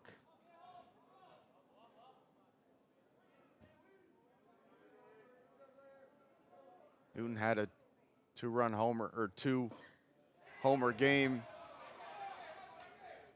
the first series for Bethune-Cookman of the year. You're also talking about a Wildcats team that only hit 25 home runs as a team last year. They're already almost halfway there, and we're only a couple series into the year. That one's popped up high in the air by Escobar. And making the play on right field is Blackiston. Next up, first baseman, number 16, Manny Soufrain. That's going to bring up Manny Soufrain, who was thrown out at home plate trying to sneak over there on a strikeout throw down the first base.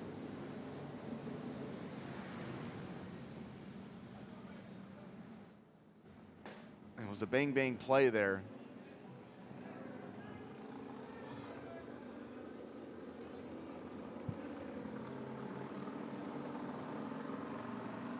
Soufrain's 6'3", 215.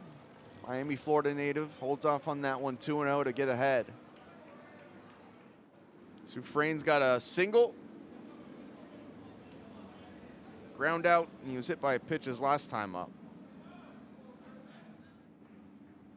2-0. Fouled into the grandstands here.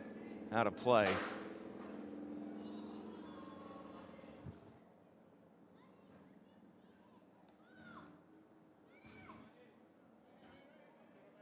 You saw Soufrain. That was not your average play there at the plate after trying to come home on a ball in the dirt on a strikeout throwdown. And a big cut and a miss there. He had a tough play on Tuesday where they say he didn't get in the batter's box in time and was called out with the bases loaded.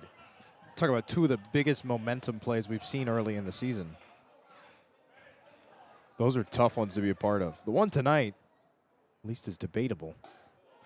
That one's high, yeah. And it was a tough play. You could see he wasn't fully committed to coming home. If he would have committed right away, I think he would have. But I think he was getting maybe some mixed signals there from the third base coach and head coach, Jonathan Hernandez, on when to go. As he walks there, and might just be academic at the end of this one, but Center fielder. Definitely want to clean that number stuff up 20, towards the end of the year, Figueroa. as you go on through the year. We'll walk with 2 outs for Soufrain. It's going to bring up Figueroa. For Manny Soufrain, if the walks come, the rest of it should come. If he can manage to get on base without having to swing the bat, I have no doubt that his bat will follow pretty shortly after that.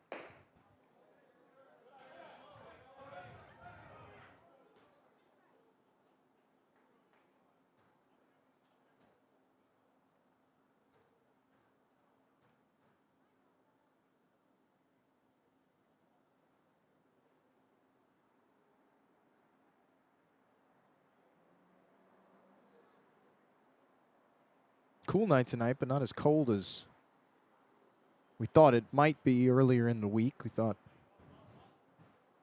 it might dip down into the low 50s, but right now still sitting right about 60 degrees. Not very windy, much different than last Friday night where it was freezing cold and really windy. Hopefully we're getting down to the end of those kind of days in the baseball season. One's fired in there for a strike. 1-1 on Figueroa.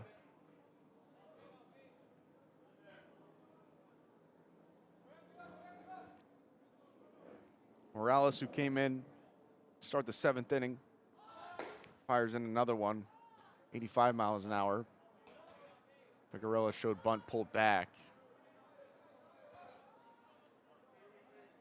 And a long series up ahead for both these teams. I think both these pitchers probably will, I think their coaching staff probably want them to carry it the rest of the way.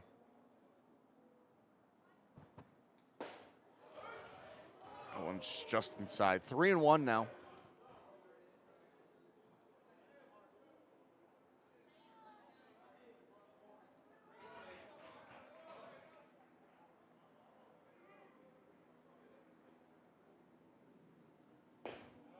That one's low. Another walk. Figueroa walks. Puedo's due up now. 2 outs and 2 on. And it feels like every time Jeter Puedo comes into this game, he's always got guys on the base paths. He's got another chance here for an RBI. Really would love to see a big swing. Put a swing into something, or even just, put an easy one into a gap somewhere. Come with lofty expectations, a guy that transfers in from Wake Forest, but he's got enough support on this lineup that he doesn't need to feel that way. He doesn't need to feel like he's carrying any kind of offensive load. Just needs to focus on what made him such a highly touted recruit in the first place. It's a hard hit ball. It's knocked down by Davis, but it's hit into the center field. A couple runs will come home and score for the Wildcats. Moving over to third is Puedo.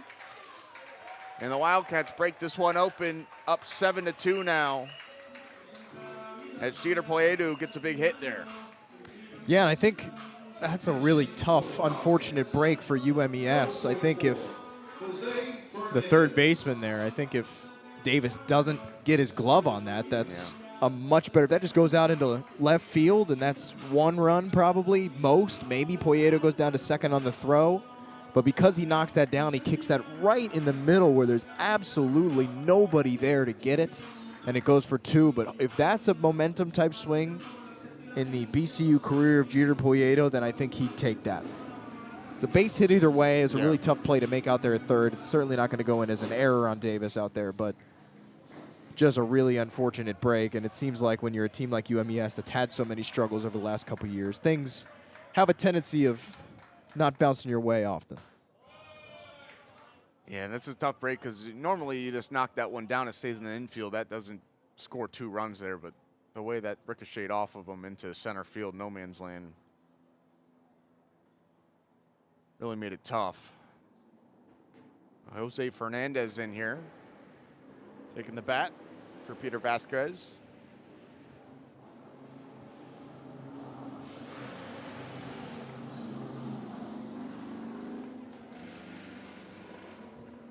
Timeout here, they're talking it over. Yeah, we see these a lot, usually in big spots. This wouldn't be, I guess, your textbook big spot, up 7-2 in this one, but Coach Cartaya, hitting coach, really likes to take control and have a conversation with his hitter and usually the base runners. just talking over what he's seen from the pitcher, game plan, how to attack. It's part of the offensive philosophy of this team that's hoping to put up a big year. That's really been what's dragged this team down over the couple years, has been the bats. That one's in there on Fernandez, 1-1. 2 outs, runner on third.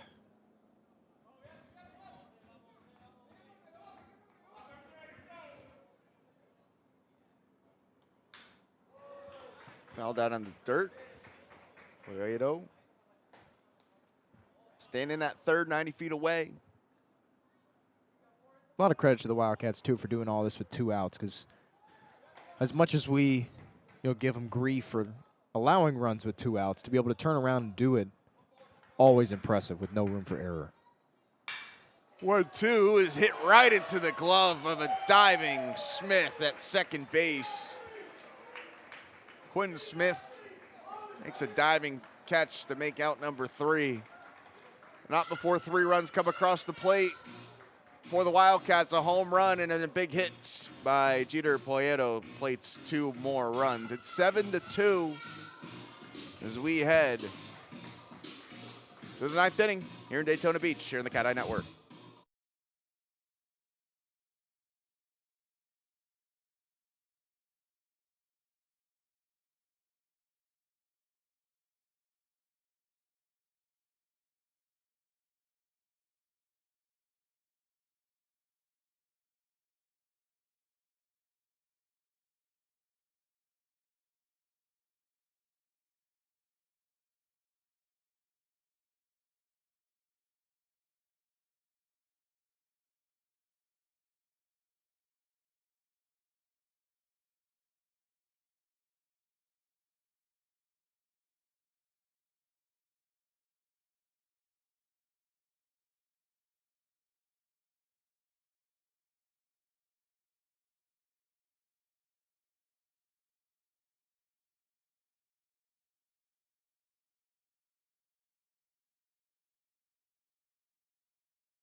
Call to the bullpen here for Bethune-Cookman. Top of the 9th inning. Aaron Schaefer's going to come in. Came in on Tuesday against Indiana State.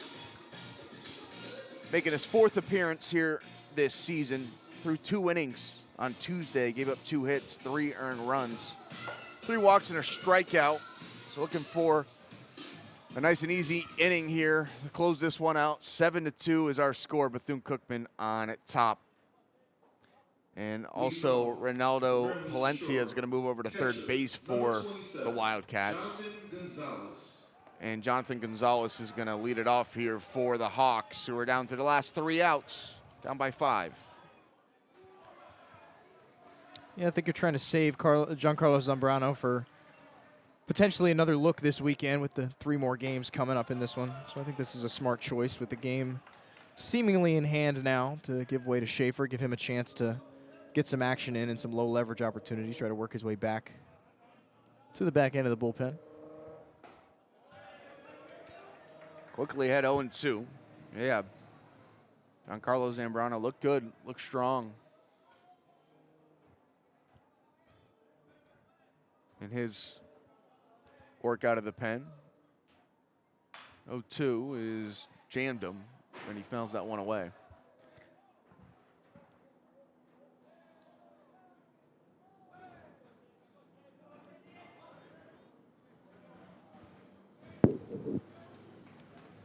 Wildcats got 3 runs in the last half inning. Solo shot, a moon shot by Newton. They say he caught it. They fired down the first base. Ball is free, so he's safe at home. And that is a tough play there. Escobar thought that he had it in his glove.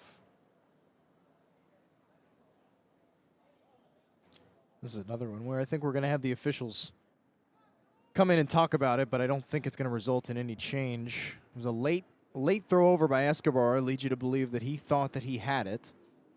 But, of course, no signal from the home plate official. Well, as the runner was going, he was showing the umpire behind home plate. Oh, no. They're going to change. Send him back? So we're going to... Does that mean we replay the pitch? That's a strange one. Yeah, he either struck They're out saying or... he fouled it off. Okay, so they say he's fouled it off.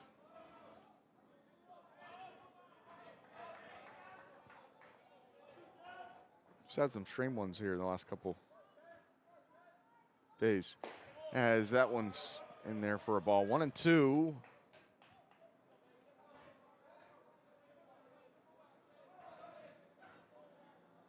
On Gonzalez. And he drives that one into right field.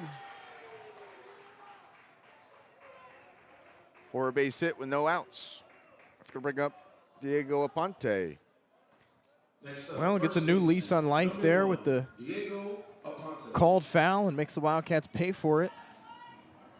Again, for UMES at this point, maybe it's nothing more than just giving yourself a little bit of life, a little bit of juice going into the next rest of the weekend, but we've seen a little bit of fire from this team. That one's low on Aponte, who has reached twice. Single, RBI single. And walked as well. First at bat was a ground out, the second. 2-0, quickly ahead.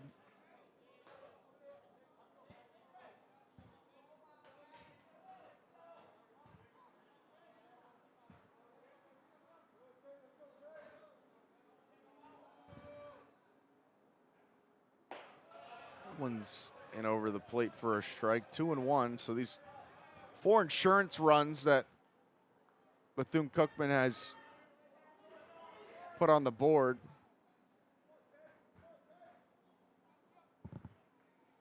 Good to hear the way this inning is going. This is one driven into left field, but coming back and making the play is Rodriguez out there and left.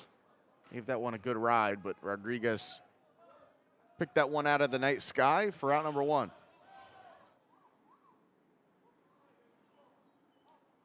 It's going to bring up Ryan Davis, third baseman. Pinch hitting for the Hawks. Oh, they're going to get a pinch hitter. Ryan Howe. That's going to bring up Ryan Howe. He's going to pinch hit for Ryan Davis, who struggled.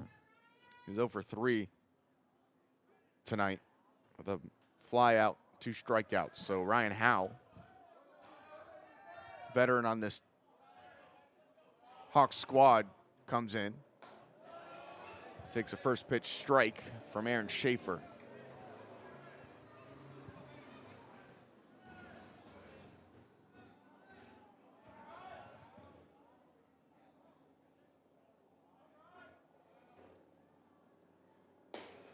Holds off on that one. 1-1. Howe, a graduate student from Glenmore, Pennsylvania. 5'11", 225. Played in 24 games last year, 15 starts. Pops this one high in the air into shallow right. Coming over to make, not making the play. Dropped it. Was Venegas, the second baseman, but he fires over to second to get the lead runner. So they do get it out. It's a bit of a weird one to try to score. But you got to credit the error to Venegas because the ball did hit off his glove. But then he does get the lead runner. Interesting. Yeah. Don't see that one a lot. No. At the plate, second baseman, number 17. That's going to bring up Quentin second Smith. baseman Quentin Smith with 2 outs and 1 on. And Ryan Howe at first base.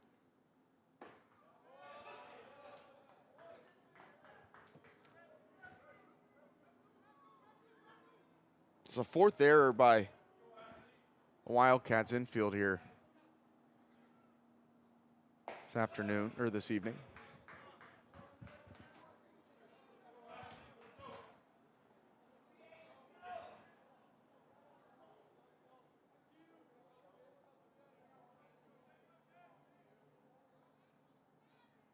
The 1-1 from Schaefer.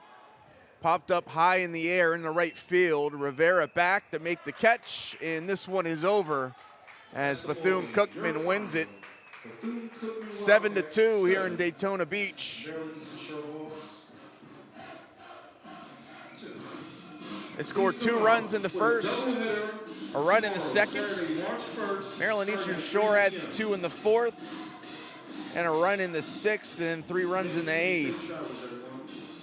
For Bethune-Cookman, that leads them to a 7-2 win against Maryland Eastern Shore to start off the weekend series between these two. Bethune-Cookman improves to 3-6 overall and 3-5 at home. Maryland Eastern Shore drops to 1-8 overall, as both these teams will face off tomorrow for a doubleheader here at Jackie Robinson Ballpark.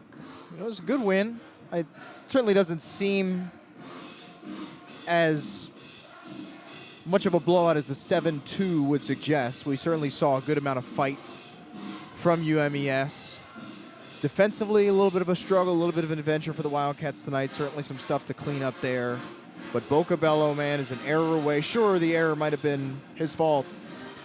And it still goes in as an unearned run either way. We can talk about the quirkiness of that one all we want. Yeah. But outside of that, outstanding. Just the one walk for him. Cleans that up. It's been a little bit of a struggle for him early in the season. He looks outstanding. Zambrano's best outing of the year.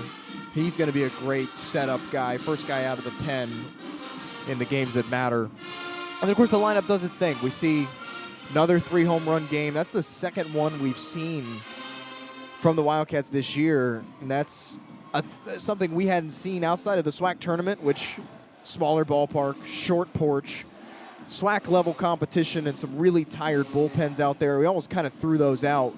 That's something we hardly ever see from this BCU team, something we hadn't seen since 2023 before it had happened in the first weekend this year. So a good all-around win. I'm sure we'll talk to Coach in a few minutes when they get done out in the outfield just to hear his thoughts on everything. But I do think the team has taken steps. This is a good series to really iron out those kinks. I would say the biggest thing going forward for these Wildcats at this point is you got to clean up that those defensive errors, 3-4 errors. Never going to be something that you're going to be super proud of no matter who you're playing. You can clean that up, start and pitch and stay strong, and the bats can continue to do what they do. A lot of good ABs tonight. Then you're going to look at a really favorable series going forward. So back-to-back home runs get it started. Michael Rodriguez, Jesus Venegas gives them 2 runs in the first. Then they added 1. Michael Rodriguez, RBI single. And you have to go back a little bit for the Wildcats. They add 1 run in the 6th inning after jumping out on top, and then another home run late into the ball game for Amani Newton, a moonshot over the right field wall. So 3 home runs for Bethune-Cookman. Then they added a couple more insurance runs on a big hit by Jeter Poyeto that went off the third baseman, but scooted over in the center field, scored 2. And Bethune-Cookman wins this one 7-2. We'll take a quick break. We'll be joined by head coach Jonathan Hernandez after he breaks when his team, as the Wildcats are victorious here in Daytona Beach. We'll take a quick break here on the CatEye Network.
All right, we're joined here by the head coach, Jonathan Hernandez, as Bethune-Cookman beats Maryland Eastern Shore 7-2. Coach, want to start out with your starting pitcher, Tanner Bacabello. He had the battle through some adversity, but had 9 strikeouts and looked strong here tonight. Yeah, again, another really quality start from Bocabello. You know, these are the kind of starts that, you know, we're going to need throughout the course of the year in order to continue to have success on the weekends. So, you know, obviously his first outing, you know, wasn't as good as what we wanted, but, you know, the last 2 starts have been very promising as far as Bocabello. Now we turn the ball over to Joel Corde tomorrow for game 1 of the doubleheader.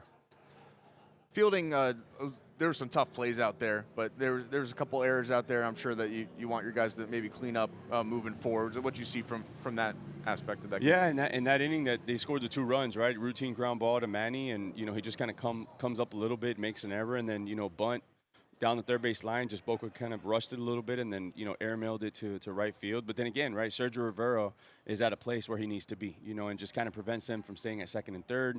You know, with these type of games, we have to play clean defense. You know, if our pitching is going to be what it's supposed to be, we have to be able to defend behind them, because not every night we're going to be able to score 7, 8, 9 runs. We're going to have to, you know, pitch and defend. So, you know, looking forward for our guys to turn in the page and, you know, playing a cleaner game tomorrow. You got couple long balls, Rodriguez, Venegas, and then a moonshot by Newton. What you see from those guys swinging the bat, and really no doubt about it for all 3 of those pitches. Just staying aggressive with their approach, you know, especially the starter was a good arm, man. I mean, it was 88, 91. You know, I think the secondary stuff was okay, but just sitting on one pitch and hunting one pitch, and, you know, all 3 guys, you know, did a very good job of taking advantage of those counts when, you know, when those counts were, you know, for them. And, you know, as you said, the result was a home run, but just overall, you know, I thought offensively we had an okay night today. Bryce was talking about how early on in the season he had some big homers and some jumped on him early, and maybe the bats got a little bit too aggressive. And how did you feel about adding those insurance runs late in that game and the patience from your batters late in that game after you see a couple balls go over the wall out there? I thought it was good, you know, especially with a 4-game series, right? Like, you're trying to preserve the bullpen. You know, that's kind of why we sat, you know, Zambrano down, because obviously he's a guy for us. You know, hopefully probably starts this weekend. We just have no idea what we're going to do game 2 tomorrow of the doubleheader. So it's a situation where just proud of the guys that inning, just kind of bear down. And we talk about winning every inning, and I think we won 3 or 4 innings today. And if you do that consistently, then you're going to find success at the end of the evening. Coach, thank you for joining us. Congratulations on the win. We'll see you tomorrow. You got it. Hail Wildcats. That's Coach Jonathan Hernandez as the Wildcats win this one 7-2 against Maryland Eastern Shore in the game 1 of a weekend series between these 2 old MEAC opponents. Wildcats win it 7-2. So for Bryce Hanowski, I'm Kenny Scherlinger and our CatEye Network crew, thank you for joining us here in Daytona Beach, where your final score is Bethune-Cookman 7, Maryland Eastern Shore 2. Wildcats improved to 3-5 on the year. And they try to get a couple wins the rest of the weekend here. Doubleheader tomorrow right here at Jackie Robinson Ballpark. Also a doubleheader in men's and women's hoops on the campus of Bethune-Cookman University. We'll have that call for you on the CatEye Network. Have a great night, everybody. We'll talk to you tomorrow.